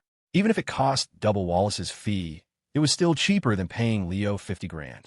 Hobbs wanted to refuse. The case was over. He owed them nothing. But her words, money is no object, gave him pause. His old mentor was a top litigator, far better than Wallace. If he made the introduction, his mentor might throw some smaller cases his way down the line. He nodded. All right, I can give you a contact. Before he could finish, his phone vibrated. Excuse me, Mrs. Brenda. I have to take this. He stepped away. Hello? Yes, this is he. His eyes widened. Mr. Thornton. Yes, I understand completely. I'm terribly sorry. I had no idea you knew Mr. Yeager. If I had, I never would have taken this case. Yes, of course. Understood. Goodbye. After hanging up, Hobbs stood frozen for a moment, a look of pure shock on his face. He composed himself and walked back over to Brenda. She smiled again. So, Mr. Hobbs, about that lawyer's number. My apologies, Mrs. Brenda. I'm afraid I can't give it to you. Why not? She asked, stunned. Hobbs just shook his head. To be honest, I don't know all the details. But I was just informed by a very powerful individual that I am to cease providing any and all legal services to you. So no, I cannot give you the contact. You? Fine. We'll find another firm ourselves. Brenda snapped, turning to leave. Hobbs cleared his throat. Mrs. Brenda, he said quietly, I'm afraid that from this point forward, no lawyer in Crestview will take your case. What does that mean? We lost one lawsuit, and now we're blacklisted. A corner of Hobbs's mouth twitched. You could put it that way. No one in this city will represent you, no matter how much you're willing to pay. Of course, if you act fast, you might be able to find an out-of-state lawyer before tomorrow and sign a non-cancelable contract. You might have a chance then. But after tomorrow, I suspect you won't find a lawyer in the entire country willing to help you. With that, Hobbs straightened his suit and walked away briskly. Brenda and her family stood there, dumbfounded. They couldn't make sense of what Hobbs had said after that one phone call. Refusing to believe it, they spent the rest of the afternoon going from one law firm to another. And just as Hobbs had predicted, the moment Brenda mentioned her name or the case, she was politely but firmly shown the door. After being rejected for the 5th time, Brenda furiously told Derek to call Hobbs. He tried several times, but the call wouldn't go through. Derek's face soured. Mom, Dad, he said, his voice strained. You blocked my number. It looks like we've been blacklisted by the entire legal community. Meanwhile, at the Thornton estate, Lester stood respectfully before Isabelle. Miss, the word has been sent out. It will spread through Crestview quickly. Given how fast news travels in their circle, the entire local bar will know within a day. With the Thornton family's influence, they will all tacitly comply. Good, Isabelle nodded. Lester, take me to my driving lesson. After leaving the courthouse, Leo treated Mr. Wallace to lunch. According to Wallace, Brenda's family had to pay the $50,000 by the date specified in the judgment. If they were late, the court would enforce it. Leo had expected the whole process to take hours, but it had wrapped up so quickly that he suddenly found himself with a free afternoon. He was about to text Isabelle to suggest they move up their Eagle Peak hike when he noticed the sky had turned a dark, bruised gray. It looked like rain. He checked the weather forecast for the mountain. Rain for the next 3 days. Well, crap. Hiking Eagle Peak in the rain is a terrible idea. He typed out a new message to Isabelle. Just check the weather for Eagle Peak. Looks like it's going to rain for the next 3 days. We probably won't be able to go before you head back to New York. Her reply was short. Okay, it's fine. Leo stared at the 3 words, unsure how to respond. A moment later, perhaps sensing her own curtness, she sent another message. I'm at Spring Creek Driving School. I finish at 5. If you're not busy this afternoon, could you go my place and feed Buttercream and Oscar?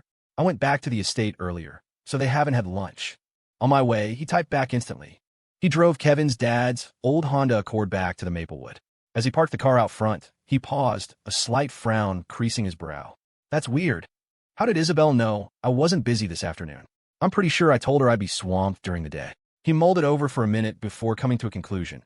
Isabelle was a master of psychology. He never texted her during the day at this time. The fact that he did today told her immediately that his plans had cleared up. Of course, feeling satisfied with his deduction, Leo took the elevator up to apartment 1003. It was only when he was standing in front of the door that he realized he didn't have a key. How was he supposed to get in and feed the pets? He pulled out his phone. I'm at your door. Problem is, I don't have a key. Her reply was instantaneous. Knock. Huh. Nobody was home. Knocking wasn't going to magically open the door. What was this, some kind of open sesame deal? Muttering to himself, Leo raised his hand and knocked. A few seconds later, he heard a distinct thump, thump, thump from inside, followed by the click of the door handle turning. Before Leo could process what was happening, the door to 1003 swung open. Holy crap! Leo stared in disbelief. He pulled the door fully open to reveal Buttercream, her pink tongue lolling out as she looked up at him, her fluffy tail wagging furiously. A moment later, Oscar strolled out from behind a shoe rack with the regal air of a queen, rubbing against Leo's leg. Leo was completely blown away. No way. Buttercream, you can open doors? Did Isabelle teach you that? Woof woof. Buttercream barked happily, as if showing off her talent. She then trotted over to her food bowl, already knowing why Leo was there. Leo closed the door and filled the bowls with dog and cat food. Then he sat down on the sofa, lost in thought. Buttercream knows how to open the door, and Isabelle knows she knows. So last night, when she said she forgot her keys, why did she make Lester go all the way back to the estate to get the spare? A slow grin spread across his face. She played me. For the next few days, a dreary, persistent drizzle blanketed Crestview. The gray sky made it feel more like November than late June. As a result, all of Leo and Isabelle's plans for outdoor activities were washed out. They opted for indoor things instead. Movies, a foot spa, hot pot. They were really leaning into their roles as platonic good neighbors. Leo drove Isabelle everywhere in the old Accord. Every time he parallel parked the beat-up sedan, it drew stares. Dude, how does a guy in a clunker like that land a girlfriend who looks like her? What's his secret? Leo was getting used to hearing comments like that. Sorry to disappoint you, but this clunker isn't even mine. And by the way, she's not my girlfriend. Lester had a few easy days. He only drove Isabelle back to the estate occasionally, spending the rest of his time reading web novels on his phone. The night before Isabelle was scheduled to return to New York, she and Leo had just seen the new Jurassic World movie. As they left the theater, Leo's phone rang. It was Kevin. Leo, come pick me up at the train station tomorrow. I'm coming back to Crestview. I thought you weren't coming back for another 2 days. What happened? Leo asked, surprised. Kevin's voice was full of misery. He sighed heavily. Don't ask. Ever since I got to my grandma's, she and my grandpa have been treating me like a king, saying I worked so hard for finals, I deserved a break. They bought me snacks, wouldn't let me do any chores. But my mom just got more and more annoyed with me. She'd find any reason to yell. This morning, I accidentally stepped on a cricket, and she lectured me for 2 hours about having no compassion. Doesn't a cricket's life matter? She says. He paused. I've figured it out. You can go home, but you can't stay too long. Any longer, and you become the enemy. Now she won't even let my grandparents defend me. The dog has a higher status in this house than I do. I bought the earliest ticket back to Crestview for tomorrow. I'm completely broke. Come get your boy. Leo couldn't help but laugh. It was true what they said. The prodigal son returns, and after 3 days, he's less welcome than the dog. I'll go with you. It's just to pick up Kevin. I can go by myself. Besides, you two don't know each other that well. I don't want it to be awkward for you, Leo said, surprised by Isabelle's offer. After spending so much time with her, he felt like he had a good handle on her personality. She was only warm with him. With anyone else, she could bring the temperature in a room down to absolute zero. So for her to volunteer to come along was completely unexpected. Her explanation was simple and direct. As your neighbor, am I not allowed to help you pick up a good friend? She added after a beat, Kevin is also my classmate. Okay. Leo fought back a smile.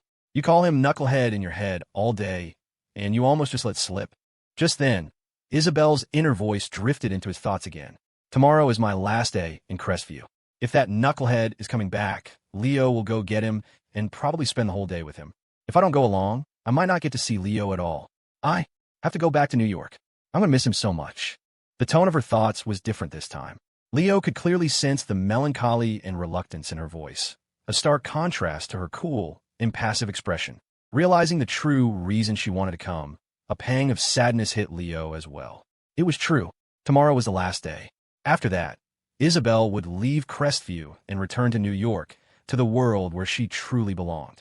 Maybe he would never see her again. Pushing the thought aside, he forced a smile. It's supposed to rain again tomorrow. Pretty hard, too. We can pick up Kevin, then call Miles. The four of us can find something fun to do.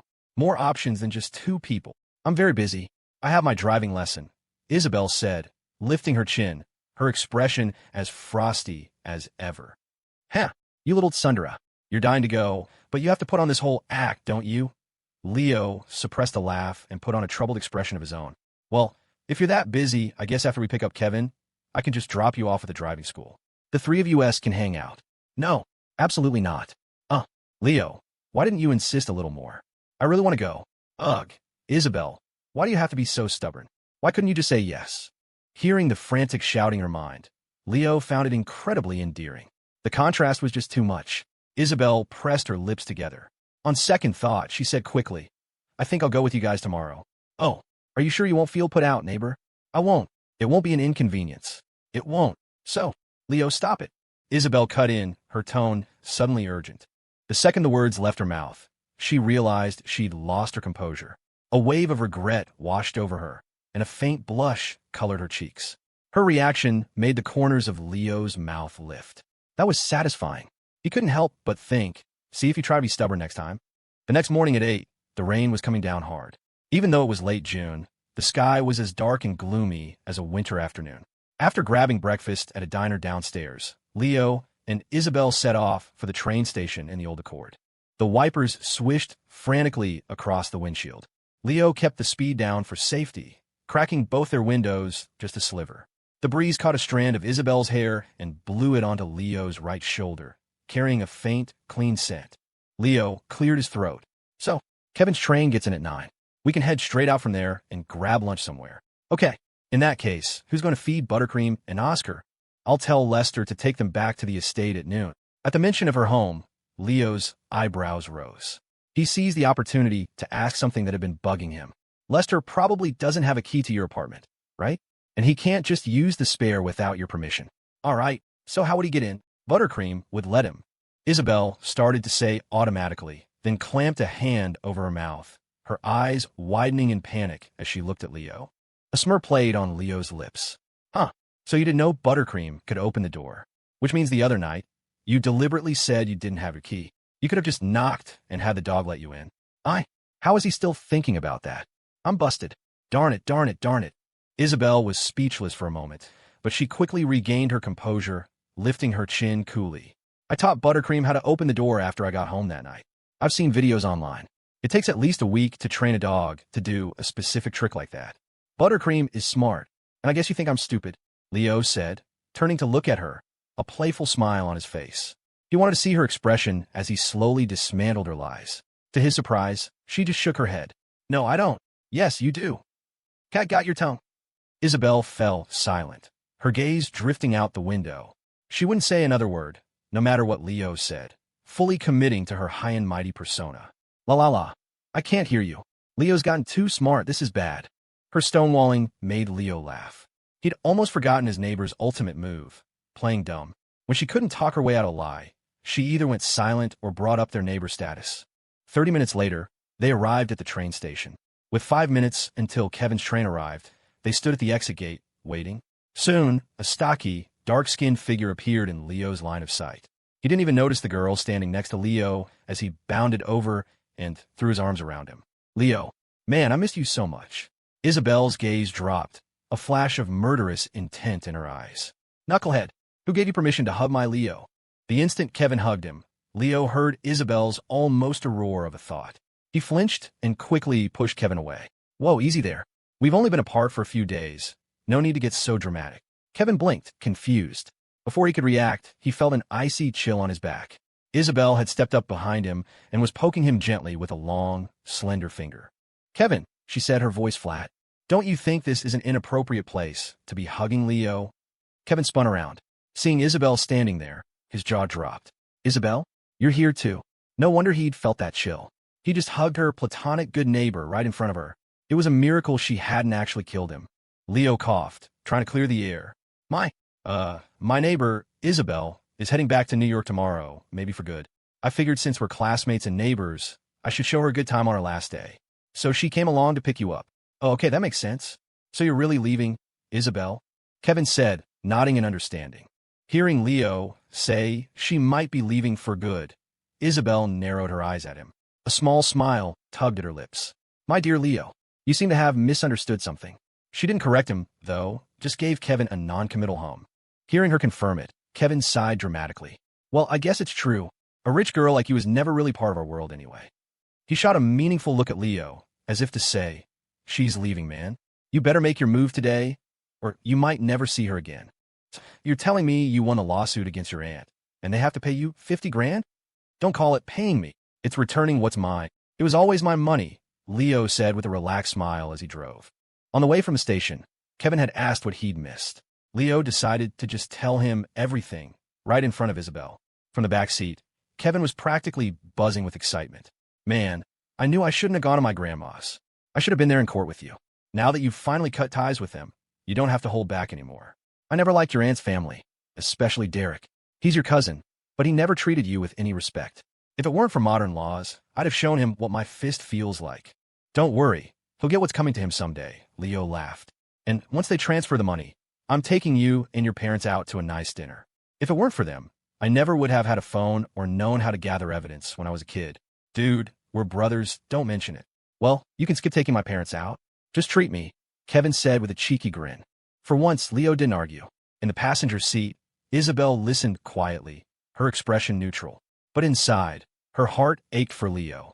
The fact that Brenda's family was now blacklisted by every lawyer in Crestview was her doing. She knew how proud Leo was. He'd insisted on working to pay her back the $1,000 she had once fronted him. So this time, she'd helped him from the shadows, ensuring he'd get justice without ever knowing she was involved. They picked up Miles, whose first word upon seeing Isabelle was a cheerful, "Hey, sis-in-law." The greeting left Isabelle momentarily flustered and blushing. Miles is a good person. Miles is a very, very good person. The four of them headed to a private entertainment lounge. Since the rain made outdoor activities impossible, it was the perfect choice. They spent an hour in the arcade section before settling into a private room for some games. Kevin rubbed his buzz cut with a grin.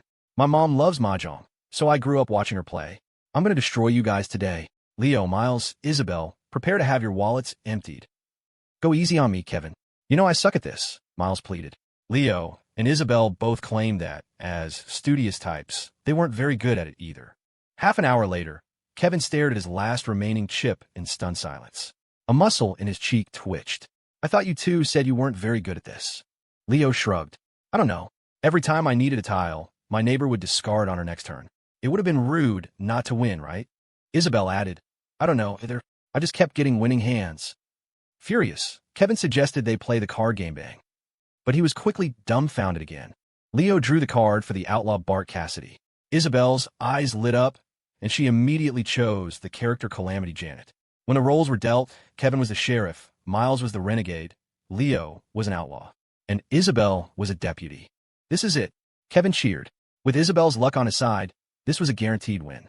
But every time Kevin, as the sheriff, was about to eliminate Leo the outlaw, Isabelle would use her character's ability to play a missed card for him, saving him from taking damage. What the hell? Kevin yelled. Isabelle, you're a deputy. We're on the same team. Why are you helping an outlaw? Isabelle blinked, her expression deadpan. I'm a deputy, but I don't serve a corrupt sheriff. In the end, Leo the outlaw made a stunning comeback, and, with the help of Miles the renegade and Isabelle the traitorous deputy, took down the sheriff. Still undefeated, Kevin declared, Fine, we'll play Monopoly.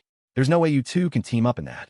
The result, Isabelle's luck was so insane, she ended up owning half the properties on the board. Whenever Kevin or Miles landed on one, she collected a hefty rent. But when Leo landed on one of her properties, she just waved him on. Kevin, thinking he'd finally caught her, shouted, "Aha! How do you explain that, Isabelle?" Isabelle looked at him innocently. "My properties are rent-free for Leo. No explanation needed." Kevin soon realized that as long as Isabelle was playing, he couldn't win at anything. In desperation, he pulled out the ancestor of all tabletop games, a deck of playing cards. I grew up watching poker tournaments," he declared confidently. "Your luck won't help you here. I know a few tricks. This time, I'm guaranteed to win." Leo cleared his throat and patted Kevin's shoulder. "Dude, maybe we should just call it. Her luck is just a crazy case of beginner's luck."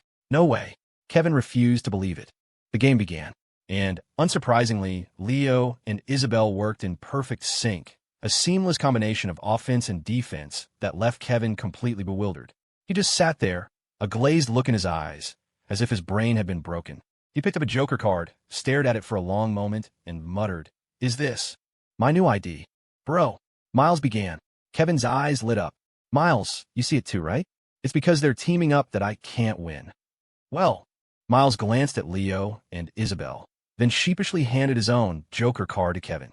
"Bro, I was just going to say, don't forget you also have this one." The four of them stayed at the entertainment lounge for almost the entire day, finally emerging around 7 in the evening. Kevin was the picture of defeat. He hadn't won a single game all day. He looked at Isabelle and grumbled under his breath about her being a devious woman.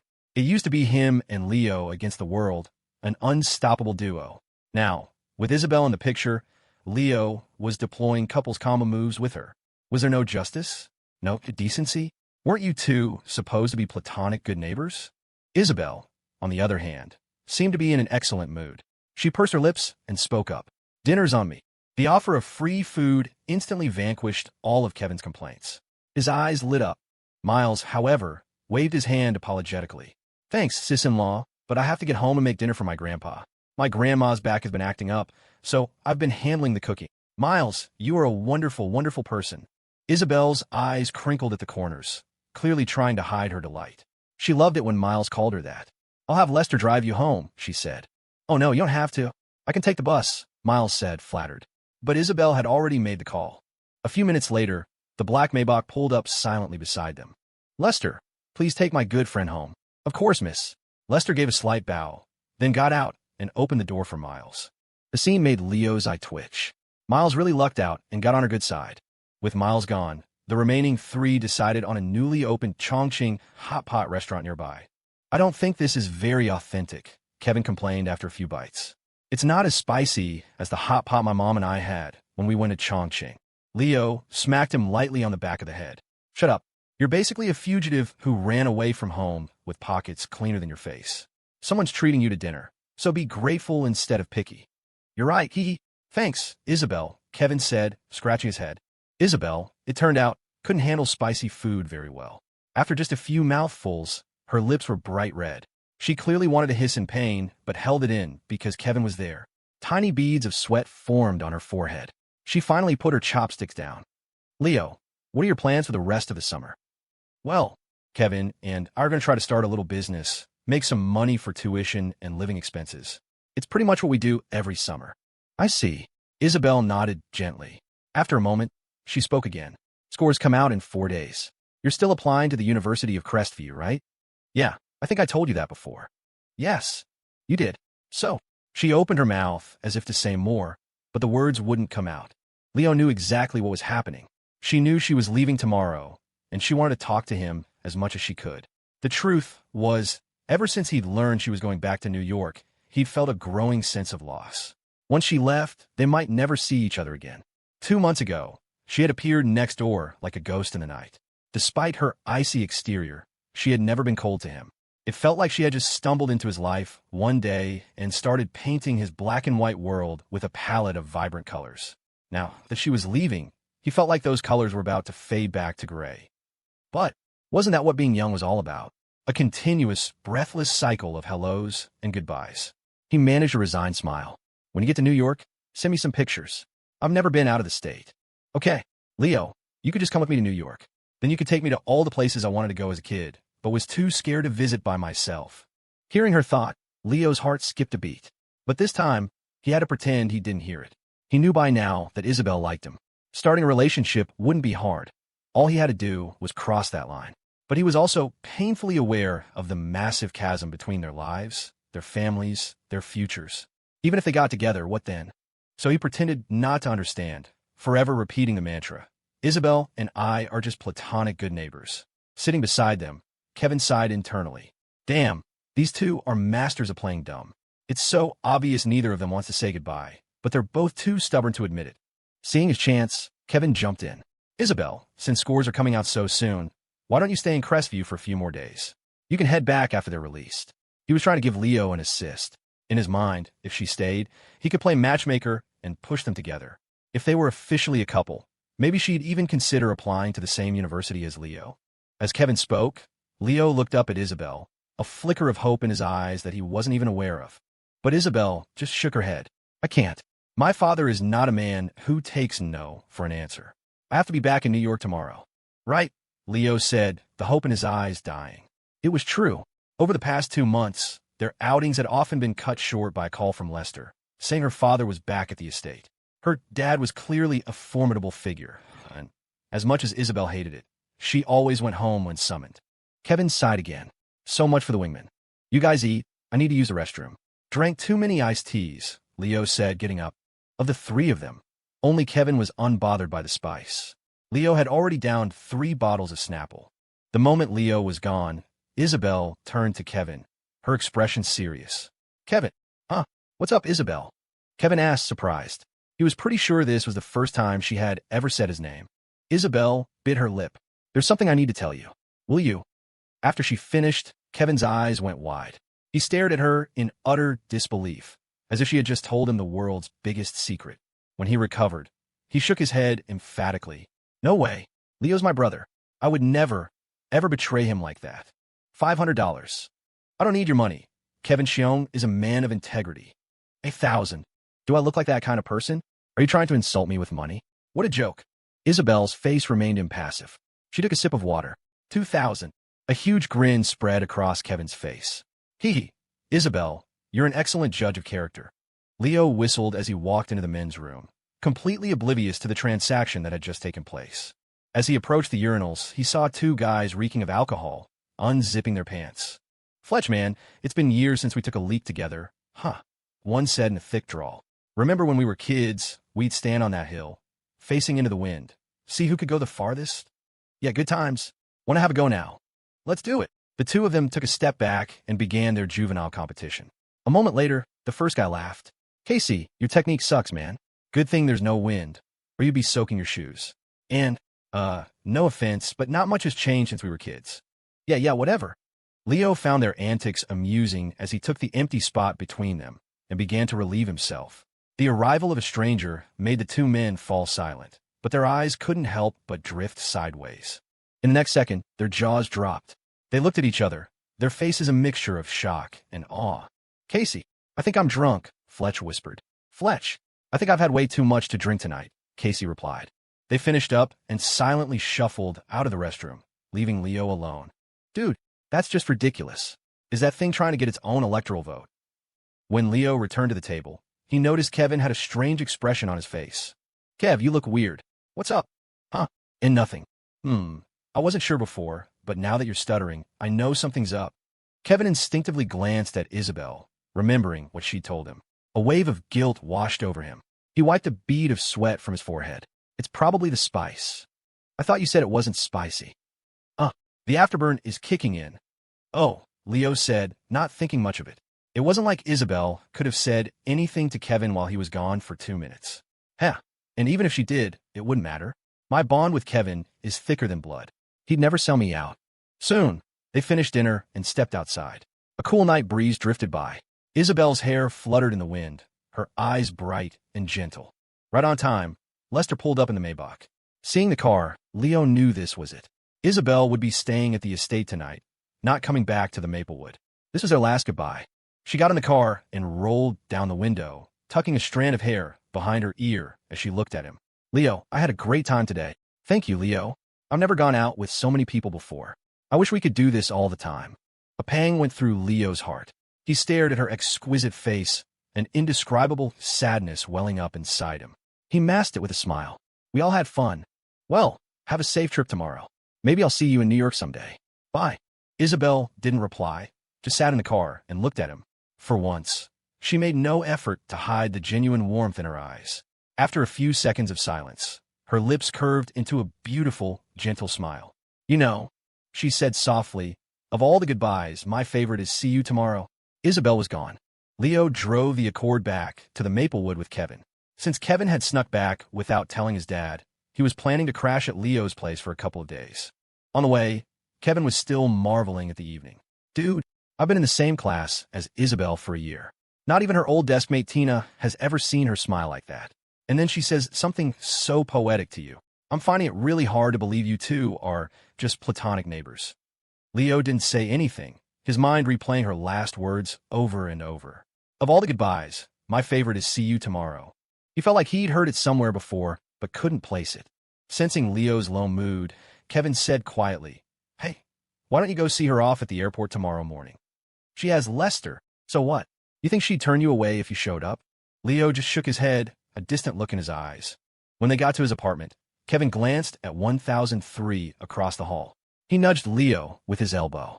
So, living this close, you must have been inside her place by now, right? Tell me, what's a girl's apartment like? Don't be ridiculous. I've never been inside. Liar gets married to Khloe. Deal, Leo said, puffing out his chest without a hint of guilt. My answer was that I've never been in Isabelle's room. I never said I haven't been in her apartment. Kevin stared at him, tried to read his expression, but found nothing. Fine, have it your way. You really don't know how to seize an opportunity. They say finding a rich sugar mama can save you 10 years of work. You found a young one, a sugar mama plus. As he spoke, Kevin kicked off his shoes and reached for a new pair of slippers sitting in the corner. Leo's eyes widened.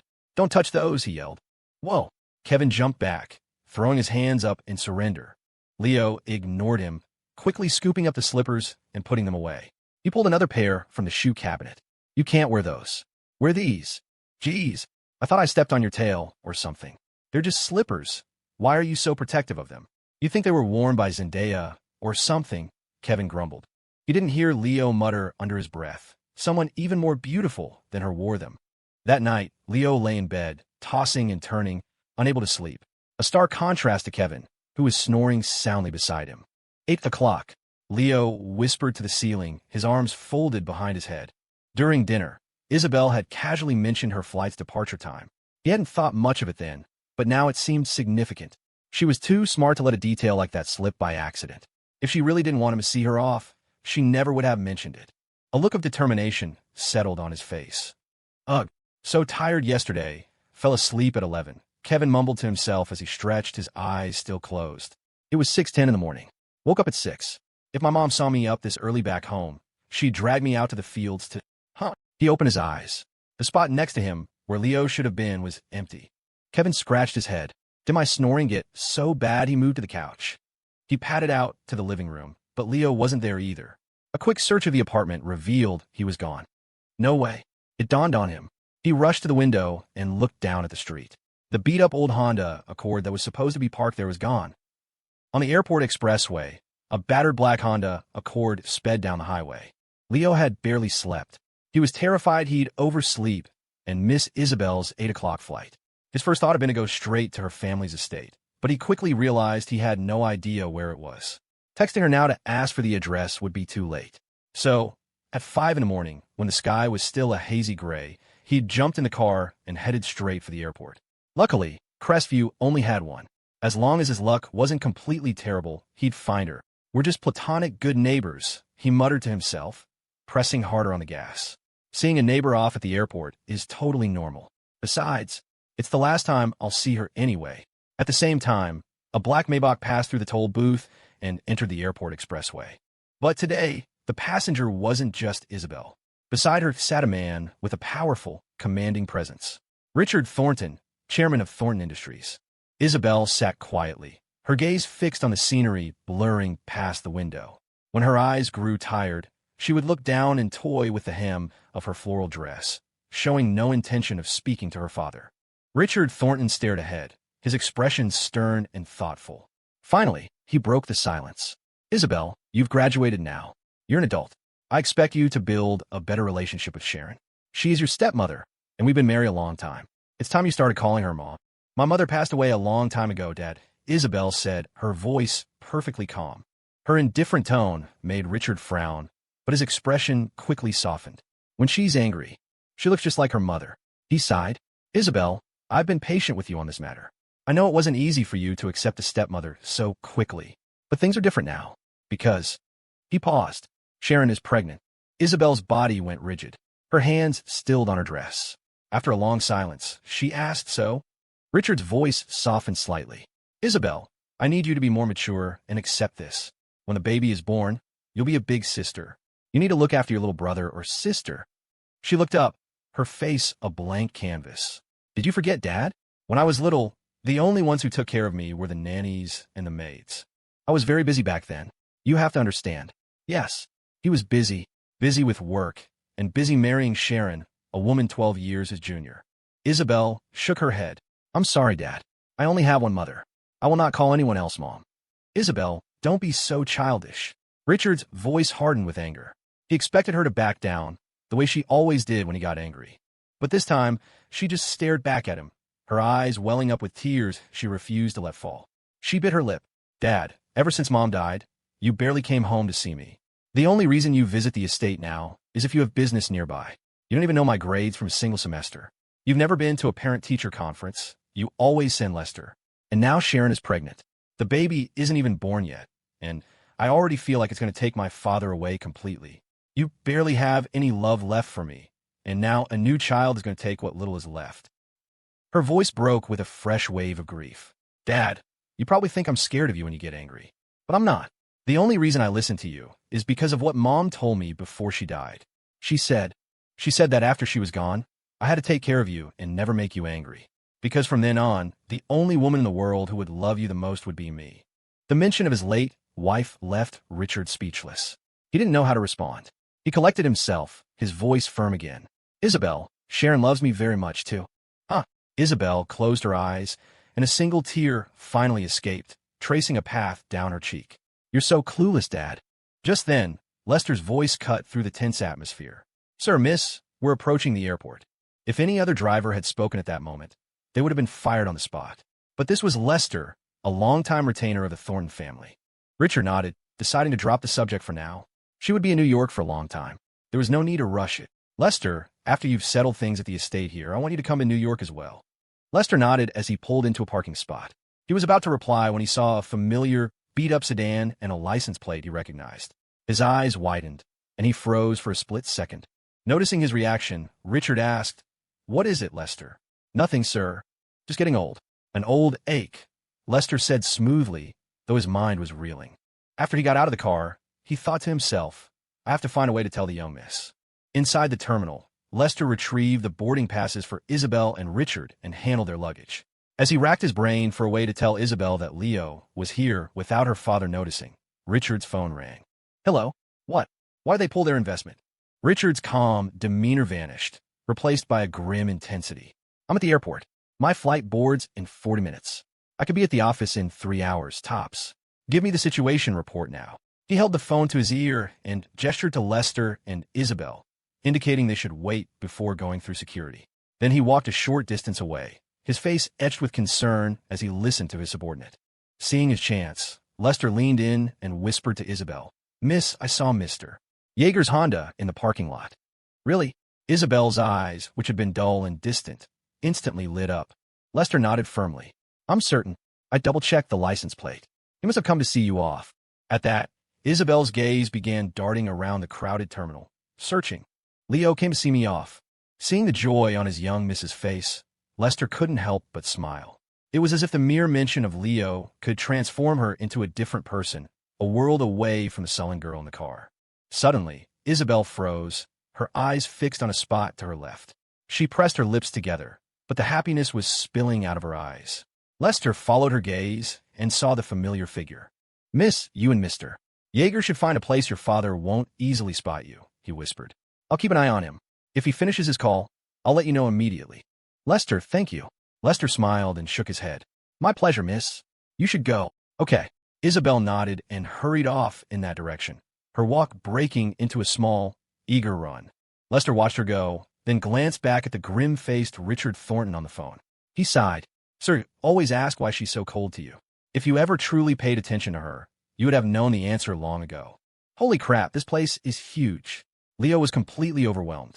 He'd never been on a plane before and had assumed an airport would be about the size of a train station. This was 10 times bigger. Finding Isabelle in this sea of people would come down to pure luck. He checked the time. 7:05 a.m. Damn it, I forgot to charge my phone last night, too. I can't even text her. Leo held his dead phone, feeling a wave of defeat. Just then, a light tap on his shoulder. A familiar, clean scent filled the air. He froze, then spun around. There she was, Isabelle, a soft smile on her face, her beautiful eyes filled with an unspoken warmth. Neighbor, Leo exclaimed, a grin breaking across his face. Isabelle nodded slightly. Why didn't you text me? You big dummy. This airport is huge. If I hadn't seen you, were you just going to wander around with your head down forever? You should have just texted me. Leo scratched his head, embarrassed. I forgot to charge my phone last night. It died right when I got here. Silly, she murmured, her lips barely moving. They just looked at each other, the noise and chaos of the terminal fading into the background. After a moment, Isabelle broke the silence. Why did you come? You didn't say you were going to see me off. Leo looked at her earnestly. You said you were leaving today. I wanted to see you off. After all, we might not get another chance. He paused, then added, and you said that of all the goodbyes, your favorite is see you tomorrow. So for yesterday, this is tomorrow. A new wave of emotion washed over Isabelle's face. But after today, there will be no more see you tomorrows. Dummy, dummy, dummy. Look at those dark circles under your eyes. You definitely didn't sleep last night. You don't take care of yourself at all. You big dummy. Hearing her thoughts, Leo's heart tightened, his own expression dimming. Yeah, no more see you tomorrows. Anyway, have a safe flight, Leo managed to say. He realized now that he'd been so focused on getting here that he had no idea what to actually say to her. Just then, Isabelle's phone rang. She glanced at it. It was Lester. Her father must have finished his call. It was time to go through security. Leo understood. He forced a smile. Well, neighbor, I guess this is really it. Yes. Goodbye, Leo, Isabelle said. She turned to leave, but after a few steps, she looked back, her eyes shining. Then, as if making a decision, she suddenly ran back to him. Why are you? Leo's question was cut off as Isabelle launched herself into his arms, wrapping him in a tight hug. His entire body went rigid, his mind a complete blank. He could feel her warmth, her scent, the soft press of her body against his. His heart hammered against his ribs. In that one moment, time seemed to stand still. Holding Isabelle Thornton in his arms, feeling the soft warmth of her against his chest, Leo Yeager felt like the world had gone into soft focus. His hand started to lift, then froze mid-air, uncertain. Isabelle, however, wasn't nearly as stiff. She hugged him tightly, a sudden, fierce impulse to never let go surging through her. Just as quickly as it began, it was over. She pulled away, leaving a phantom warmth and the faint scent of her perfume lingering in the space between them. Leo just stood there, mouth open, staring at her like a short-circuited robot. Isabelle, you. A blush crept up her cheeks. She tucked a strand of hair behind her ear, her gaze dropping to the floor. I'm leaving, she said, her voice low. Just a goodbye hug between neighbors. Nothing crazy, right? No, not crazy, Leo stammered, his brain still buffering. A goodbye hug? That was a new one. Before he could string another thought together, Isabelle's phone buzzed again. Her expression shifted, and she turned, starting to jog back the way she'd come. Leo, goodbye. Bye, he managed, watching her retreating figure, a wave of melancholy washing over him. He lifted his hand again, half convinced he could still feel the warmth from her embrace. Isabelle rejoined her father and Lester. Richard Thornton's brow was furrowed. Isabelle, where did you just run off to? I was a little hungry. I was going to grab a snack, she said, her expression carefully neutral. We can eat in the club lounge after security. It's better than the fast food joints out here. Okay. Lester walked them to the security checkpoint, watching until they disappeared from sight. Well, look who's back, Kevin Sheung said from the living room couch as Leo walked in. Did you get your pristine, platonic, good neighbor safely on her flight? Leo ignored him, slumping onto the sofa in a daze. Seeing his friend's vacant expression, Kevin decided to lay off the teasing. He emerged from the kitchen with a plate. Here, while you were playing airport escort, I hit that breakfast spot by the gate. You probably didn't have time to eat, right? The buns are still warm, chow down. Thanks, Leo nodded. In his rush to get to the airport, he hadn't even noticed he was hungry. Now that he had stopped moving, the gnawing emptiness in his stomach was impossible to ignore. As Leo ate, Kevin cleared his throat, his tone turning serious. Hey, Leo, you said when I got back from my grandma's, we'd get started on that business idea. Well, I'm back, and Isabelle's back in New York. So, are we doing this? Not yet, Leo said between bites. The venture I'm talking about is low risk and not too difficult, but it's still a startup. We need seed money. My original plan was to use the money Brenda owes me. But since she lost the case, she'll probably drag her feet until the last possible day on the court order. We have to wait. Even when she pays, she's not going to give it to you all at once, right? Definitely not. But if we could get the first 10 or 20 grand, that's more than enough. The initial investment is right in that range. What if I front the money? Kevin asked tentatively. Leo stared at him. Do you hear yourself right now? We need at least $10,000. Your wallet is in worse shape than mine. Where are you going to pull that kind of cash from? Well, actually, I've saved up a decent amount over the years. 10, 20 grand. I can swing it. Leo just stared at him, silent. The unwavering gaze made Kevin fidget. He rubbed his nose, thinking, is my acting that bad? Did he see right through me? Suddenly, Leo's expression changed. He reached under the sofa and pulled out a belt. Kevin shot up from the couch like he'd been electrocuted, backing away to a safe distance. Whoa, Leo, what's with the belt? Can we talk about this? Kevin, the fact that you can swing 20 grand makes me seriously suspect you've been hiding things from me, Leo said, advancing slowly. I feel like I need to string you up and get the truth out of you. There's no other way you'll admit you're a secret trust fund baby. What the hell? Kevin's eyes went wide with panic. Leo, I swear it's my savings. You know my family situation. My dad runs his own small business. My mom's job isn't stable. I'm the furthest thing from trust fund baby you can get. You could beat me to death today, and I still couldn't admit to something I'm not. I don't believe you. Let's string you up first and see what happens. Finally, after Kevin's frantic and desperate explanations, Leo put down the belt and abandoned his interrogation plan. Okay, look, Kevin confessed, catching his breath. It's all my birthday and holiday money from over the years. My mom never let me touch it. She said it was for when I get married. But I figured out the pin to the debit card a while ago, so I can take it out whenever. She only ever uses that account to deposit the money once a year. She never checks the balance. He paused. So, as long as we make the money back and put the principal back in before she looks, she'll never know. For real? Leo looked at him skeptically. Something still felt off. But Kevin nodded vigorously. Of course it's for real. We're best friends, man. Would I lie to you? All right, fine. We'll use that for the seed money. Brenda should be making the first payment within a week anyway. We'll deposit it right back into your account the second I get it. Deal, Kevin agreed. With the plan set, Leo tapped his chin in thought. Okay, if we have the capital, let's buy the tickets for tonight. Every day we wait is a day of lost earnings. Buy tickets? Where are we going? You still haven't told me the plan. Leo licked his lips, a grin spreading across his face. The Ozarks. I'll tell you on the way. Go home and pack a bag. We're going to be there for over a month. The Ozarks? That's pretty far. All right, fine. Kevin, though surprised, didn't question it further. He slipped on his shoes, ready to head home and pack. As Leo turned to start gathering his own things, he missed the flash of Kevin's phone in his hand. Kevin quickly typed out 2 words and hit send. He glanced back nervously to make sure Leo hadn't seen. Hey, I'm heading out to pack, Kevin called out. See you later. Yeah, 7 o'clock that evening at the Crestview Amtrak station. Leo stared at Kevin, who was dressed to the nines and couldn't help but curse. Are you insane? We're taking a train, not going to the damn prom. What's with the suit? We're taking a train, Kevin said, adjusting his tie. But we're going to start a business, aren't we? When someone in the seat next to us asks what we're up to, we have to look the part. It's about presentation. He grinned. So, how do I look? I swiped it from my dad's closet. Pretty sharp, right? You'd better be careful. If your parents find out, you're looking at a 2-on-1 beatdown, Leo said, the corner of his mouth twitching. Kevin's dad was not built like Kevin. The suit looked like it was one deep breath away from bursting at the seams. They dragged their suitcases through security and boarded the train. Once seated, Kevin rubbed his hands together gleefully. Okay, Leo, spill it. What's the business? It's simple. Doesn't even require much brain power. Which is what? We're going to be mobile vendors. Driving around selling stuff like popsicles, barbecue sauce, chili starter kits, beef jerky, that kind of thing. Kevin fell silent. He looked out the window at the still motionless train, swallowed hard, and asked, Leo, the train hasn't left yet. Is it too late for me to get off? Get off? No way. You're already here.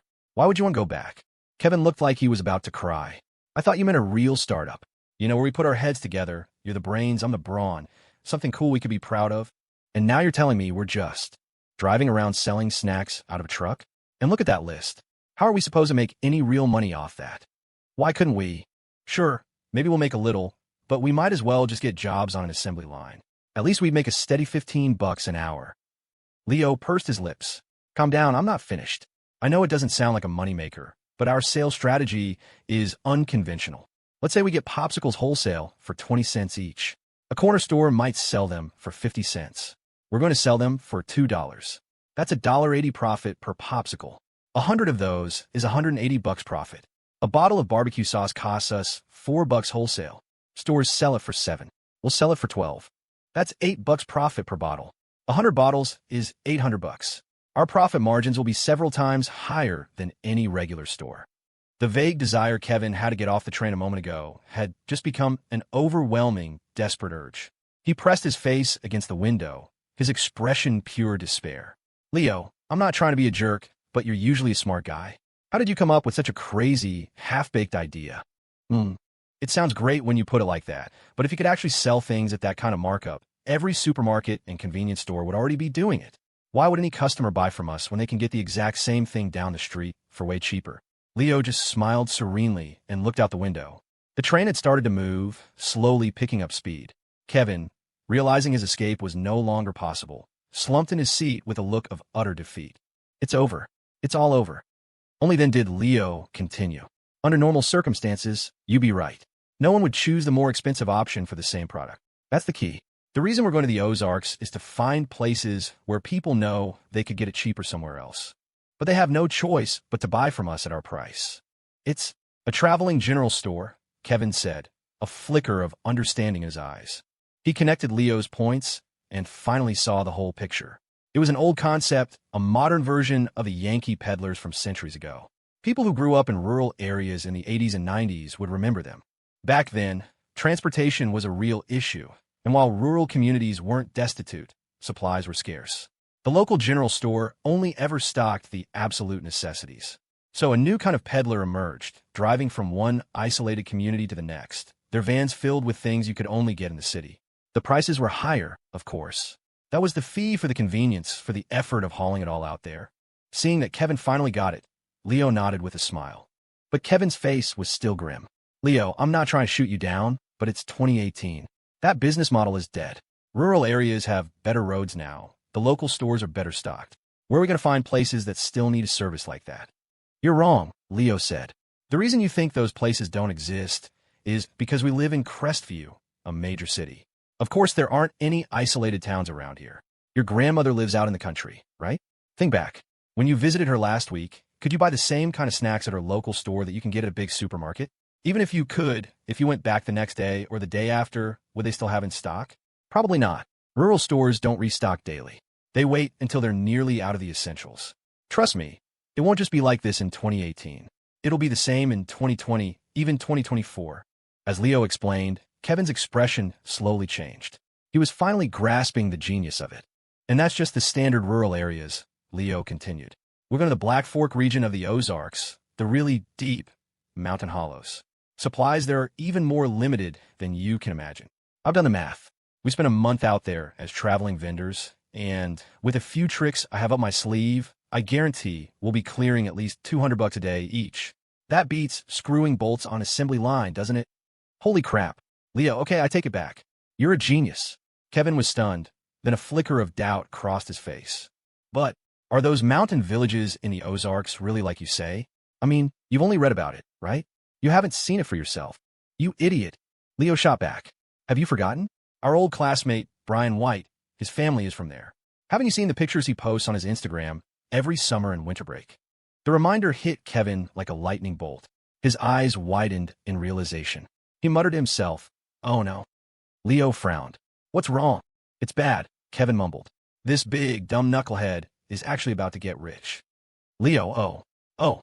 By the time Leo and Kevin reached their destination, it was 10 in the morning. A direct trip to the main city in the region would have had them arriving in the middle of the night, but their final stop was much more remote, requiring a transfer to a regional bus line. So, they arrived with the sun already high in the sky. Man, my butt is numb. We're finally here, Kevin exclaimed, stepping off the bus and stretching dramatically. He leaned in close to Leo, whispering, "Hey, I've heard online that the girls around here are real spitfires." Before Leo could answer, a young woman walking past them perked up, turned around, and approached them with a sweet smile. "Now, who's been spreading nasty rumors that we Ozark girls are mean? Don't you listen to them, sugar. We're as gentle as can be." "Oh, my bad, sorry." "You do seem very gentle," Kevin stammered, his dark face flushing a deep, dusky red as he listened to her soft, melodic drawl. Leo was surprised, too. He'd heard the Ozark Spitfire legends, but this woman was the definition of Southern charm. Her voice was pure honey. "No worries, honey," she said with a wink. "My boyfriend's here. Y'all have a wonderful time in the Ozarks, you hear?" With that, she walked over to a guy who was struggling with a huge suitcase and a massive backpack. The boyfriend muttered, his voice surprisingly timid. "You were talking to strangers again. Makes me jealous, darling." The woman's demeanor flipped like a switch. She smacked him on the back of the head. "I'll talk to whoever I damn well please. What the hell are you yapping about? You got a problem? Huh? You want to start something?" Watching the complete transformation, Leo and Kevin exchanged a look and swallowed hard. The legends were true. First, they took a taxi to find a small apartment to rent for the month. After dropping their bags, they got straight to work. The first step was renting a vehicle. Foregoing lunch, they spent 3 hours haggling and finally secured a month-long rental on a small electric box truck for $80 a day. "Leo, why an electric truck instead of gas?" Kevin asked. "We're going deep into the mountains. I hear these things don't have a lot of power for climbing hills. It's going to be a pain. Gas isn't practical for us. We'd be spending $100 a day on fuel alone. With electric, we'll save thousands over the month." Leo had planned every detail before they left. The reason he dragged Kevin on all those drives through the winding mountain roads near Crestview was to prepare for this. They would be navigating treacherous terrain for a month straight. You needed some serious skill to even attempt it. The electric truck was also a calculated choice. After grabbing a quick bite in their newly rented truck, they drove to a hardware store and rented a chest freezer they could run off the truck's battery, then headed for a wholesale supply depot. It wasn't until after 9 at night that they finally stopped. Half of the $20,000 they'd started with was already gone. Lying on the bed in their sparse rental, Leo mused, "I can't believe that suit you stole from your dad actually came in handy." "What do you mean?" Kevin grumbled from the other bed. "If I hadn't worn that suit this afternoon to negotiate with the managers at the wholesale depot, they would have taken one look at our baby faces and laughed us out of the building. There's no way they would have given us those prices. Then how come when I tried to talk to them, they told me to go sit in the corner?" Leo shot a teasing glance at a still sulking Kevin. "Your dad isn't built like you. That suit looked like it was about to explode off your body. You look like a kid playing dress-up. Screw you." The next morning, Leo and Kevin, their truck packed to the brim, set off for the Black Fork region. Along the way, Kevin was constantly taking pictures and recording videos with his phone. "Hey, Leo," he said, "if I edit these videos of us driving into the mountains and selling our stuff, you think anyone would watch it online?" "Probably," Leo replied casually, his eyes on the winding road. "I see all kinds of stuff on TikTok. People who just film their lives, guys who livestream themselves cooking. And you wouldn't believe it, some of them have a real niche. Even the cooking guys get tons of gifts from viewers. They can make more in one night than they do in a month at their regular jobs." An hour later, they finally saw signs of a village. Kevin couldn't help but ask, "Leo, I get that this model can work, but I have a question. We're basically a mobile convenience store. It's fine for a day or two, but if we go to the same village every day, we'll run out of customers pretty fast, right? I mean, even in the city, people don't buy stuff every single day, let alone out here in these remote mountains. Who said we're going to the same village every day?" Leo gestured out the window. In the rolling hills, spaced far apart, you could see small clusters of houses that constituted different villages. "See those? We're going to all of them. We won't make much hitting just one. We'll visit 2 or 3 a day. There are at least a dozen villages in these hills. It'll take us a full week to make the rounds. By the time we start week 2, the first villages will be ready to buy again." And most importantly, Leo added, a smile finally breaking across his face as they approached their first destination. "On the whole drive out here, did you see a single other truck like ours? That means we have zero competition." Kevin was taken aback, then gave him a thumbs up. "Leo, I can't believe how thoroughly you thought this out. But I have one last question." "What?" "My dad's a businessman, and he always says that once a good marketing plan gets noticed, competitors and copycats will pop up overnight. We might not have competition now, but we will soon, right? Leo chuckled. So what? Who cares how many competitors we have in a month? He licked his lips, his eyes glinting. You forgot, didn't you? We're just here for a summer job. A month from now, when the copycats show up, what's it got to do with us? Holy crap, you're right. By the time anyone tries to copy us, we'll have made our money and be long gone. It's not like this is our career. Kevin's mind was blown. At that moment, their little box truck rolled to a stop in the first small mountain village, a place with a hand-painted sign that read Sandy Ridge. Leo hung a small, battery-powered speaker on the side of the truck that blared a pre-recorded sales pitch. Then they got out their cash box, ready for their first customer. After 10 minutes, the only signs of life were a few unsupervised toddlers who waddled over to stare curiously. Not a single adult. The speaker sound didn't carry well in the open, hilly terrain. Leo, it's been a while. No one's coming, Kevin said, starting to get antsy. Leo yawned, completely unconcerned. Relax. It's only 10. The adults are either out in the fields or busy with chores. They'll start coming out after 11. He opened the chest freezer, pulled out a few popsicles, and handed them to the small children gathered around. Here you go, kids. On the house. The children took the treats, their faces shy. After whispering a quiet thank you, they scampered off, popsicles in hand. Kevin pouted. We haven't made a single sale, and you're already giving away 10 popsicles? I haven't even had one myself. It's called a lost leader, Leo explained. Think about it. If your kid comes home with something they couldn't possibly have gotten in the village, what are you going to do? You're going to ask them where they got it. And then, out of curiosity, you're going to come check it out. Just as Leo finished his sentence, 3 adults, led by their popsicle-wielding children, began walking slowly toward the truck. Ma'am, that barbecue sauce is $12 a bottle. Yep, that's right. The ramen is $1 a pack, or a case of 24 for 20. Whoa, there are plenty of popsicles. No need to push. After the kids brought their parents over, word spread like wildfire. The crowd around the truck grew, and so did the noise. Villagers who hadn't noticed them before came over to see what the commotion was about. When they saw the truck was filled with goods they normally had to travel 10 miles to the nearest town to buy, they started buying a lot. Kevin and Leo were suddenly swamped. It wasn't until noon that the crowd finally thinned out as people went home for lunch. While Leo handled the remaining customers, Kevin filmed the scene with his phone. He was drenched in sweat, but he couldn't wipe the massive grin off his face. In less than 2 hours, they had sold more than half their inventory. Leo, you handle the cash for a bit. I gotta find a bathroom, Kevin said. Go for it. Leo nodded and continued serving customers alone. He was a little stunned himself. He'd expected business to be good, but not this good. He wanted to ask the villagers why, but he quickly discovered their local dialect was so thick it was practically a different language. He couldn't understand a word. Just as Leo took payment and handed 2 boxes of ice cream bars to an older man, a soft voice spoke from behind him. Hello. Leo turned in surprise. Standing there was a girl about their age. Her hair was a waterfall of glossy black, falling over her shoulders. Her eyes were big and strikingly clear like a mountain spring. Her skin was fair, and her simple white sundress, though not fancy, was clean and neat, a stark contrast to the work-worn clothes of the other villagers. She stood there quietly, looking less like she belonged in this dusty village, and more like she'd stepped out of a painting. While she wasn't on the same level as Isabelle Thornton, there was an unpolished, genuine innocence in her eyes, a purity that seemed completely untouched by the outside world. It took Leo a few seconds to realize she'd spoken in perfect, unaccented English. He quickly replied, "Hi." The girl seemed shy, her gaze dropping. How much are your ice cream bars?" "They range from $1 to $3 each. A box of 30 is 25, 50, or 80, depending on kind." "Oh, okay. I'll take a $25 box." Her English was flawless. She pulled some crumpled bills from her pocket and handed them to Leo. Leo was surprised again. The money was old, but the bills had been carefully smoothed out. More than that, her English was probably better than his. He got her the box from the freezer and asked, "You're not from around here, are you?" I am." "Then how do you speak English so well? I've noticed most of the adults here don't, and the little kids only know a few words." The girl bit her lip, her voice barely a whisper. "Well, in these villages, most of the men work out of town, so it's mainly the women and grandmothers raising the children, and they don't have much formal education.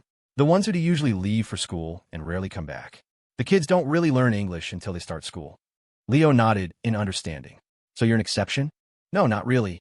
I'm just back from college for the summer, helping my grandparents with farm work." "Oh, well, can I ask you something? Why is everyone buying so much from us?" I know this stuff is hard to get out here, but I didn't expect business to be this crazy. Blushing, the girl explained, there's no store in the village. When people need something, they ask Old Man Miller to pick it up when he rides his motorcycle down the mountain. But he has his own farm work, so he doesn't go very often. So that was it. Leo finally understood. This village didn't even have a general store. No wonder they were selling out of everything. To thank her, Leo pulled a $3 ice cream bar from the freezer and offered it to her. Thanks for explaining all that. It's been impossible to find someone who speaks English. You really helped me out. Oh no, you don't have to. The girl's face turned bright red. She refused the treat, hugged her box of ice cream, and hurried away. The girl had barely disappeared when Kevin's smug voice piped up from behind Leo. Leo, what do you think Isabelle would do if she knew you were making eyes at another girl? Before Leo could respond, Kevin's voice dropped into a mock sinister tone. Better start calling me Godfather right now. Otherwise, well, Mr. Yeager, you wouldn't want Miss Thornton to find out about this, now, would you? Leo just scoffed. Stop with the cringy anime villain lines. That girl spoke English, so I asked her why business was so good. Business is good because our prices are great and our stuff is awesome, Kevin declared, clearly high on their initial success. Leo just shook his head. The prices help, sure, but the main reason is that this village is even more isolated than we thought. That girl said they don't even have a corner store. Anything they want, they have to ask someone with a motorcycle to bring back from town. No way, not even one store. Nope, which means our profits are going to be even higher than we projected. Leo started rearranging the remaining stock in the truck. We should get another rush after lunch. By 3 o'clock at the latest, we can pack up and head to the next village. All right, but I gotta say, that girl was really pretty. Didn't expect to see someone like that way out here. Kevin gazed in the direction the shy girl had disappeared, a dreamy look in his eyes. Leo smirked. Honestly, even if you want to tattle on me to Isabelle, you couldn't. You don't even have her number. How would you do it? Who says I don't?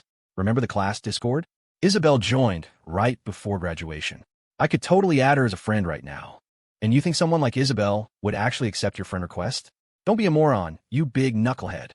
Leo was absolutely certain Isabelle would ignore Kevin. He was about to say more when a few old-timers, grandkids in tow, ambled over to buy something. Forgetting Kevin, Leo got busy again. He didn't notice Kevin clutching his phone, looking at a particular name in his friend's list, and muttering under his breath, Leo, how can you be so sure she wouldn't add me? 3 o'clock in the afternoon. Leo and Kevin packed up the truck. Before leaving, they told the people of Sandy Ridge they'd be back in a week. Then, they were off. They set up in a second village and sold non-stop until 6. Even though they still had about a fifth of their stock left and plenty of willing customers, it was getting dark, and driving the mountain roads at night was dangerous. They decided to head back to the city. Leo, I thought we'd sell half our stock at most today. I can't believe we basically sold out after hitting just 2 villages, Kevin said excitedly as they drove. Let's hurry back and count how much we made after costs. Today was just day 1, Leo said. We only brought what we guessed they'd need. The barbecue sauce and ramen sold like crazy. We ran out at the second village. Tonight, we'll go over the numbers, figure out what sold best, and bring more of it next time. That way our daily income might go up even more. Kevin, at the wheel, nodded. You handle the brainy stuff. I'll take care of the heavy lifting and restocking. It was 9 o'clock by the time they got back to their rental. They scarfed down some dinner, and while Kevin restocked the truck, Leo analyzed the day's sales. By the time they finished, it was 11:30. Both of them collapsed onto their beds, exhausted. Kevin, editing the day's footage on his phone, grumbled, man, selling and taking money isn't tiring at all. But focusing on the road for hours and then restocking, that almost killed me. I'm dead. That's how it goes. The driving and the manual labor are the hard parts, Leo said. But, want to guess how much we cleared today, after all expenses? He held a notebook and calculator, the smile on his face making his eyes crinkle into thin lines. At the mention of money, Kevin shot upright. How much? $1,245. Holy crap. That means we each made over $600 in one day. Kevin did the mental math. If they could keep that up for a whole month, they'd each go back to Crestview with nearly 20 grand in their pockets. The calculation erased every trace of fatigue. He was already lying back, dreaming of how he'd spend the money. Leo, meanwhile, lay on his bed, looking at a text from Isabelle that had come in 10 minutes ago. Isabelle, what are you up to? Leo, just finished up with Kevin. Isabelle, what were you busy with?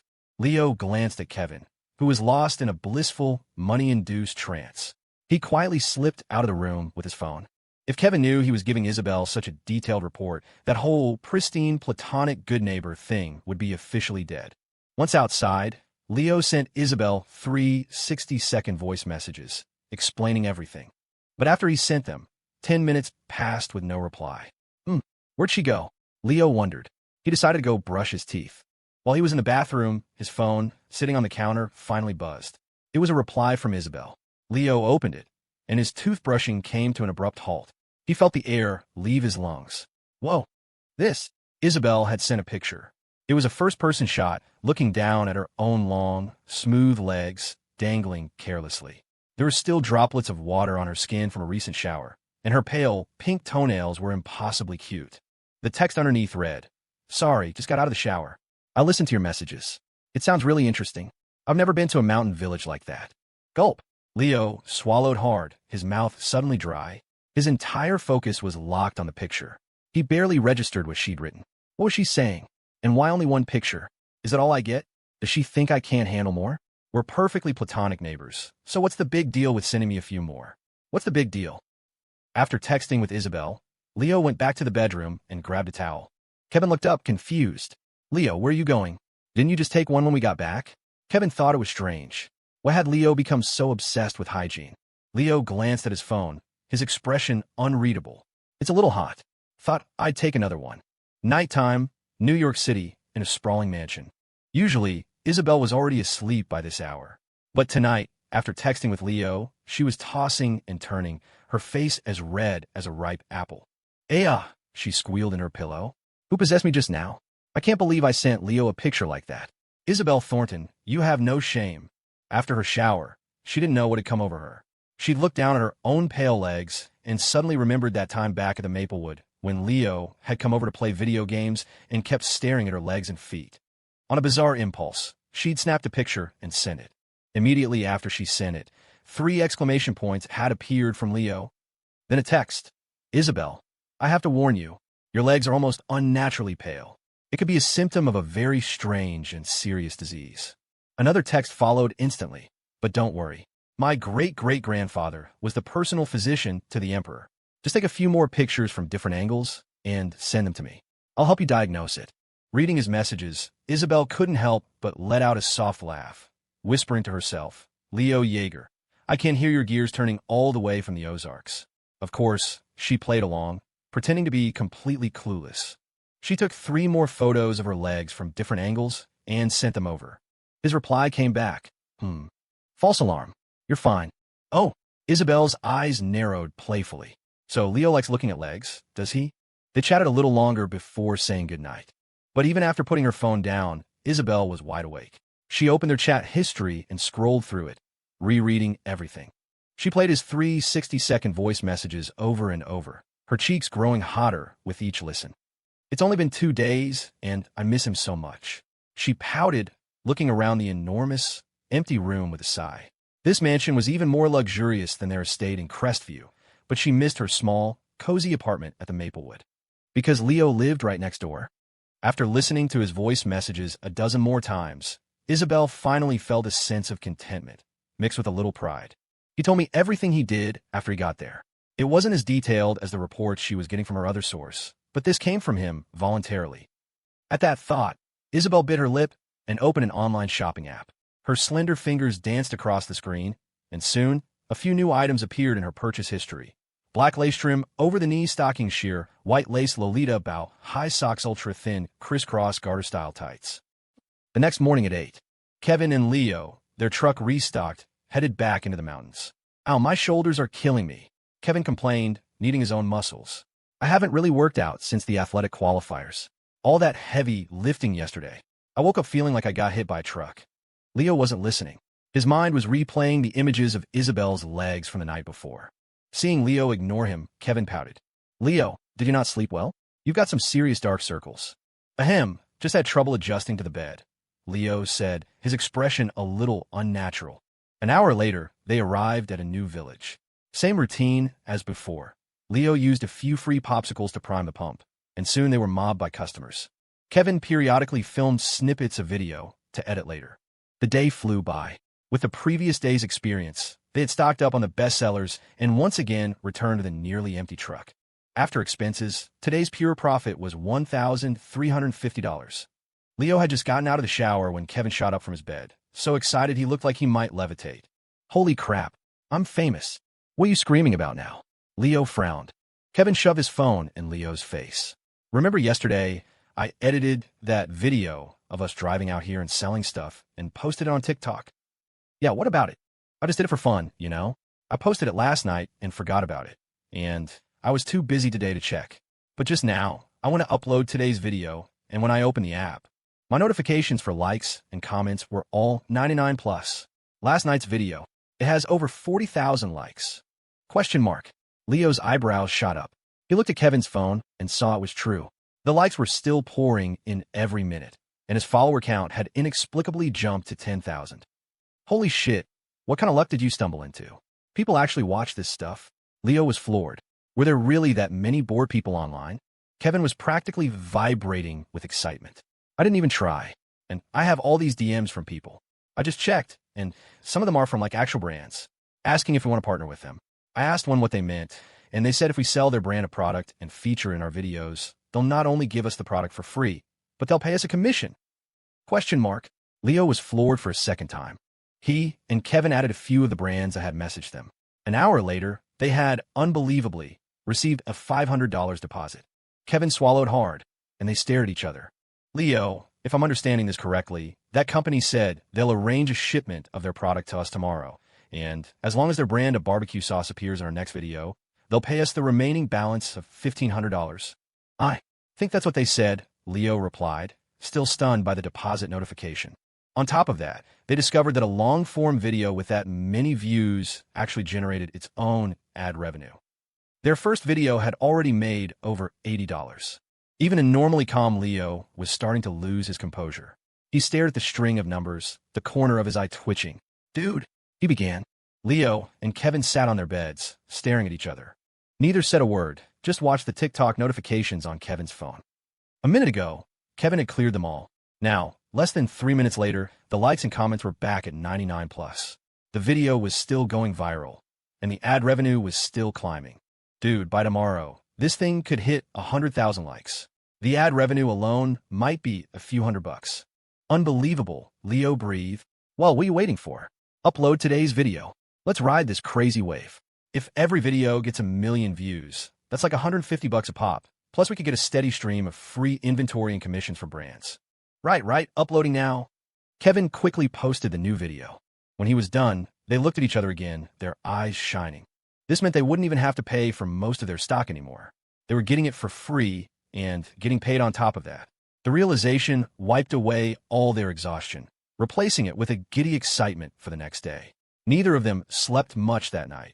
Hey, sir, please use the disposable gloves before you grab one of those. You'll get germs all over them. You want ramen, ma'am? 1 second. I'll get that for you. Hey there, little guy. Want a popsicle? Go get your folks to buy it for you, okay? I can only give you one for free, or I'll go broke. It was Leo and Kevin's 7th day selling in the Black Fork region, and they were as busy as ever. Since Kevin's first video had blown up, he posted one every single day. While none had matched the viral success of the first, they were consistently getting over 20,000 likes and 700,000 views each. Combined with the slow but steady trickle of views on the older videos, their daily ad revenue alone was over $150. More importantly, Kevin's account now had 170,000 followers. Their DMs were flooded with partnership offers. 4 days ago, college acceptances had come out. Leo, with his stellar grades, and Kevin, with his combined academic and athletic scholarship scores, had found an internet cafe to submit their decisions. Leo easily accepted his offer from the University of Crestview. After an hour-long call with his parents, Kevin committed to Crestview Institute of Technology. Man, I'm beat, Kevin said, slumping into the passenger seat, sweat pouring down his face. He was already dark-skinned, but a week of working under the blazing sun had tanned him even further.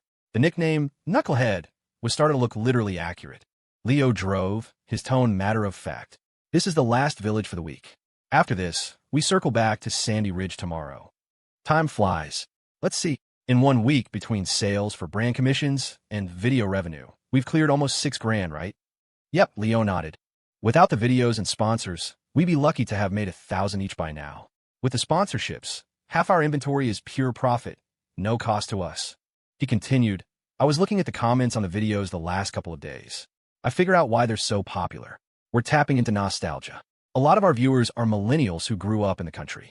They said our videos remind them of being kids and waiting all day for the ice cream truck or the traveling salesman to show up.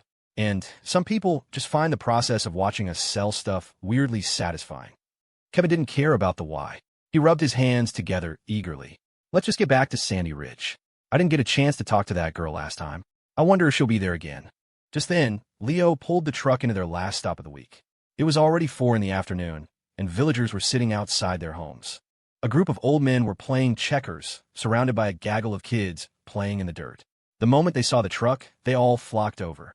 This village was smaller, with fewer customers than the others. Leo handled the sales by himself while Kevin walked around filming. An hour later, as the sun began to set, only a few customers remained. They were about to pack up when a commotion erupted behind them. Give us the money. You say you don't have it, but you've got money to buy groceries. Mr. Yates, please, this is for my father's fruit. He's sick. I want him to have something nutritious. I'm earning money. I promise I'll pay you back slowly. Cut the crap. I don't care about your sick old man. You borrowed the money a year ago and said you'd pay it back in 2 months. I'm out of patience. Mr. Yates. The girl's voice cracked, on the verge of tears. The argument caught Leo and Kevin's attention. They looked over and saw 3 middle-aged men cornering a young woman, trying to snatch the money from her hands. As they got a better look, they realized the girl was the same one they'd met in Sandy Ridge, the one who spoke perfect English. Don't call me that, the lead man snarled in a thick accent. Just give me my money. He lunged, reaching for the cash in her hands. Just as his fingers were about to touch her, a strong, dark-skinned figure stepped between them, easily shoving the man back. Kevin's eyes narrowed with contempt. Hey, 3 grown men ganging up on a young woman in broad daylight? That's a real classy look. The leader glared at Kevin, then noticed Leo standing behind him. Since both Leo and Kevin were taller than all 3 of them, and Kevin was built like a linebacker, the man's tone lost some of its earlier aggression. Who the hell are you? Doesn't matter who I am. What matters is you're trying to rob a girl. Can't you talk things out without getting physical? The girl Kevin was shielding looked up at him in surprise, her gaze then flicking to Leo. In her innocent eyes, a new emotion began to stir. The lead man squinted. You 2 ain't from around here. You don't know nothing. That girl owes me money. I'm just talking back what's mine. What's wrong with that? Kevin was about to retort, but the girl behind him spoke first. Mr. Yates, the $500 my brother borrowed. I've already paid back the principal. All that's left is about $100 in interest. I promise I'll have it all for you within 2 months. I don't care. I want it now, the man yelled, stepping forward again. Kevin shoved him back once more. I said stay back. You, the man seethed, but one look at Kevin's solid frame made him shrink back. Just then, Leo, who had been silent, stepped forward. From the moment they'd recognized the girl from Sandy Ridge, Kevin had charged in to protect her. But Leo knew violence wasn't the answer, especially out here. If a fight broke out, they might not make it down a mountain tonight. He'd been listening, piecing things together. Now he understood. Leo looked at the man calmly. Sir, are you saying you lent someone $500 and you're charging $100 in interest for 2 months? That's right. So, you're a loan shark? No, wait. Even loan sharks aren't usually that predatory. That's an insane interest rate. Mind your own business. You ain't from this village. I suggest you stay out of it. Leo shrugged, gesturing to Kevin. I don't really want to get involved, but my friend here clearly does. And I can't just abandon my friend. But this is a civilized society. We're not going to get violent. So, if you insist on harassing this young woman, our only option is to call the police. I have a feeling they'd be very interested in your lending practices. At the mention of the police, the man's face changed. He hesitated for a moment, then shot the girl a venomous glare. You just remember this. You got someone to protect you today. Let's see who's around to protect you in 2 months. Mr. Yates, I will have the money for you. Oomph. The man snorted and stormed off with his 2 cronies. Once they were gone, the girl turned to Leo and Kevin, her face flushed with gratitude. Thank you so much for helping me. Ha ha ha, don't mention it. The girl was so genuinely sweet that Kevin couldn't help but blush, scratching the back of his head and laughing loudly. To cover his awkwardness, he started slapping Leo on the back, nearly knocking the wind out of him. Damn, this knucklehead is strong. Leo coughed a few times before asking. I thought you were from Sandy Ridge. What are you doing here? Oh, My aunt lives in Sandy Ridge. I go there every morning to help her with her kids and the farm work. It's how I'm earning money to pay back Mr. Yates. She paused, blushing again. Oh, my name is Clara Shun. Thank you again. What? What should I call you? She asked, looking up at Kevin. Kevin blinked, then quickly said, Oh, I'm Kevin Shion, and he's Leo Yeager, my best friend. Leo gave Clara a nod. Clara's lips curved into a sweet smile. I saw you at fruit last time. I'd like to buy some. Yeah, we got some. Come on over. Kevin eagerly led Clara to the truck, letting her pick whatever she wanted. He used the opportunity to ask, So what was that all about? $100 interest on $500 for 2 months? That's straight up predatory. Why would you borrow from them? Clara just pursed her lips and looked down, clearly not wanting to talk about it. Kevin got the hint and dropped it. When Clara went to pay, he intentionally quoted her a much lower price. After she left, Leo looked at Kevin with narrowed eyes. P3.She, playing the hero, giving her a massive discount. You got a crush on Clara, don't you? No way. Kevin's face flushed. This is the first time I've even officially met her. It's not like that. Oh, really? Already calling her Clara. If you're going to give her a discount, why not just give it to her for free? I'm not an idiot, Kevin retorted. She wouldn't even accept a $2 popsicle from you last time. You think she'd take $20 worth of free fruit? Besides, Clara seems like the type who looks gentle but has a really strong sense of pride. If we just gave it to her, she'd think it was charity. Leo's expression turned thoughtful. I'm impressed. Our big, dumb knucklehead is actually being observant. Is this what love does to a man? Shut up. Kevin and Leo packed up and started the drive back. This time, Kevin was driving and Leo was in the passenger seat, texting Isabelle. Isabelle, there are barely any shots of you in the video's knucklehead posts online. Leo, ahem, well, the videos are about selling stuff, not about me. Isabelle, tell him to film you more next time. Leo, it's his account. I can't really tell him what to do. He lied without blinking. In reality, ever since they'd gone viral, Kevin let Leo plan out all the video content. After he sent the message, more than 10 minutes passed before Isabelle replied, changing the subject. Isabelle, is it fun in the Ozarks? Leo, it probably is, but Kevin and I are just here to work, so we haven't had a chance to explore. Isabelle, I wish I could go to the Ozarks. For a split second, Leo wanted to type back, then come. I'll take you around. But the thought vanished as quickly as it appeared. There was no way Isabelle would come all the way out here. Just then, his phone screen flashed a low battery warning. He'd been so busy all day, he'd forgotten to charge it, and he'd left his cable back at the apartment. He typed as fast as he could. Leo, my phone's about to die. I'll message you when I get back and can charge it. The message sent, and the screen went black. Leo sighed, then turned to Kevin. Drive a little faster, but be safe. Kevin, however, just glanced over with a knowing grin. Way ahead of you. I've had the pedal to the metal since we left. Question mark. Leo felt a strange sense of unease, but he couldn't put his finger on why. 8 o'clock at night. They finally made it back. Let's head up and shower. Then we'll grab dinner and restock, Leo said. I'm covered in sweat. Ahem. Hey, Leo, you going up? I'm going to run to the store and get a drink. We have a truck full of drinks. Why would you pay for one? Kevin froze. What kind of terrible excuse was that? He quickly corrected himself. They don't have the kind I want. Fine, whatever. I'm heading up, Leo said with a wave, not thinking much of it. Normally he'd go with Kevin, but he was anxious to get his phone on the charger and message Isabelle. He walked quickly toward their apartment building. As he reached the entrance, he saw a familiar silhouette standing under a tree. When he saw her face, he stopped dead in his tracks. His heart skipped a beat. Unsure if he was seeing things, he stammered, Isabelle. Isabelle turned. Her usual cool expression was gone, replaced by a radiant smile. And then he heard her voice, clear as day, inside his head. Hee, my Leo is finally back. Hee, my Leo is finally back. At first, Leo thought he was hallucinating, that he missed his neighbor, so much his brain was playing tricks on him. But when her cheerful inner voice flooded his mind, he knew it was real.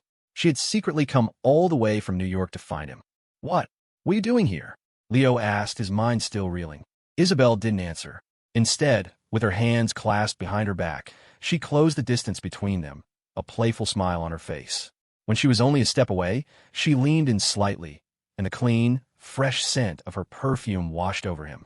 She studied his face for a long moment before pouting, a hint of concern in her voice. You're so tan. Oh, I hadn't noticed. Guess it's from being out in the sun all day with Kevin. He paused, the reality of the situation finally sinking in. When did you get here? Why didn't you tell me you were coming? Does your dad know you flew out here? Did you come alone? How did you know where I was staying? Someone has a lot of questions.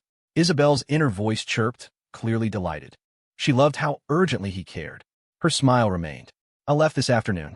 There isn't a direct flight, so I had to fly into a regional airport and then take a bus. Her eyes glinted. I didn't tell you beforehand, because I wanted to see if you'd found yourself a new neighbor. She added, my dad doesn't know. Lester came with me. He wouldn't let me come alone.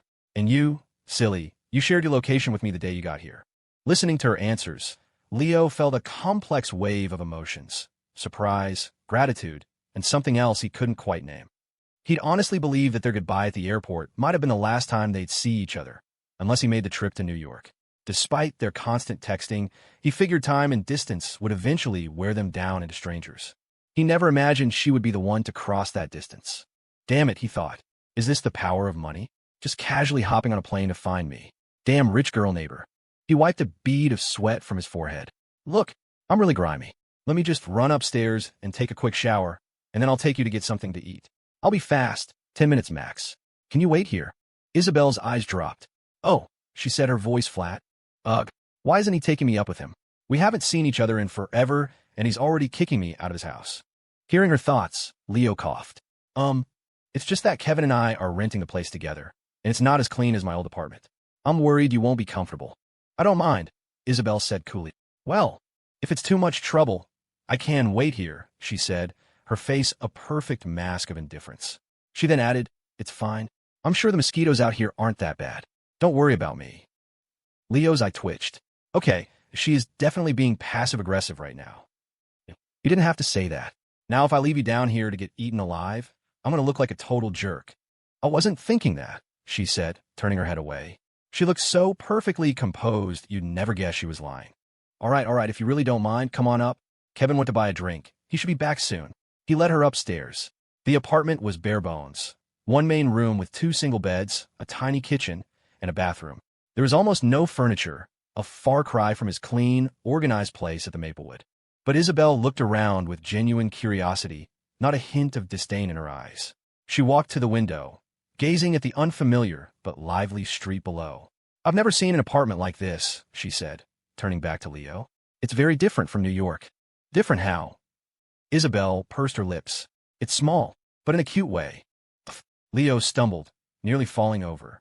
Leo grabbed a change of clothes and headed into the bathroom.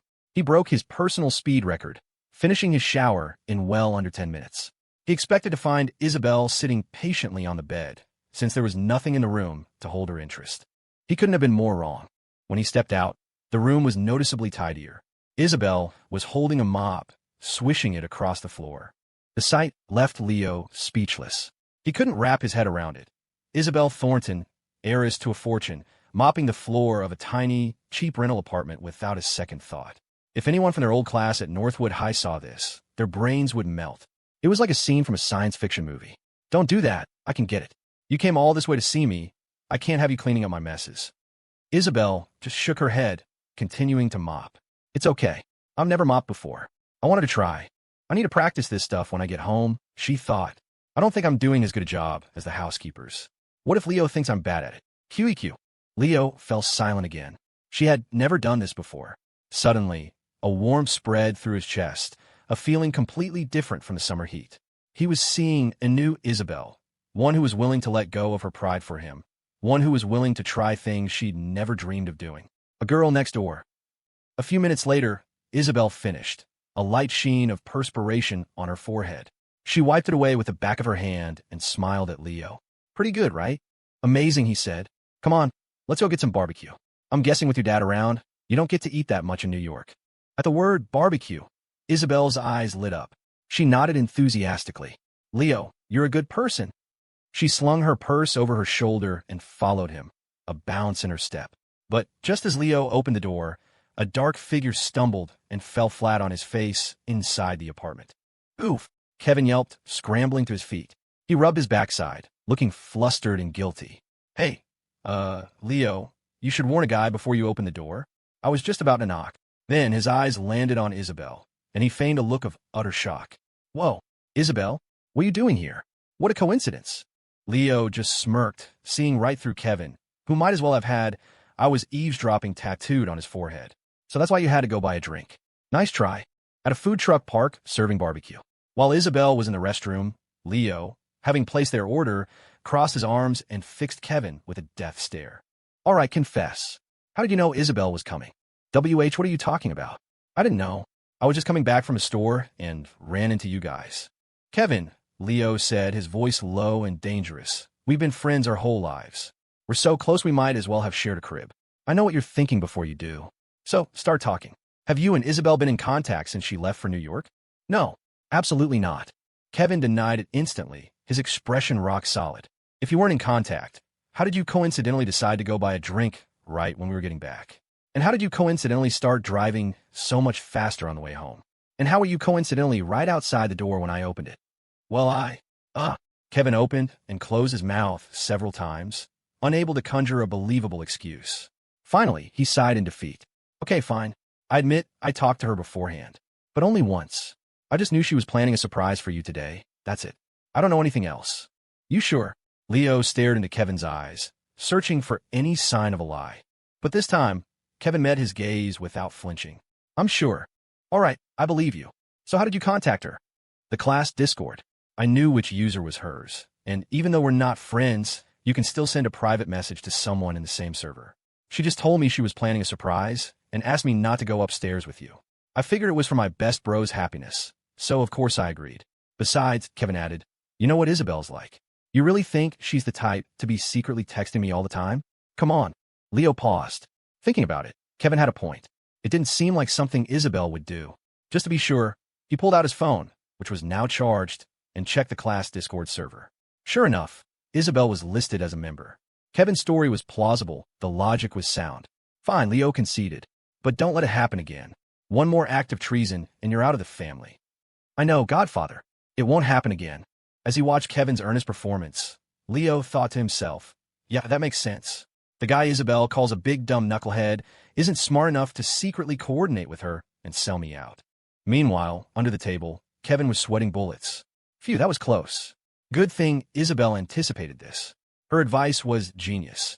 If he suspects something, just bring her up yourself. He'll never see it coming. The great Leo Yeager, smart as a whip, but the second you use Isabelle as a shield, his IQ drops to 0. Pathetic. The guy's totally whipped. I'm not whipped.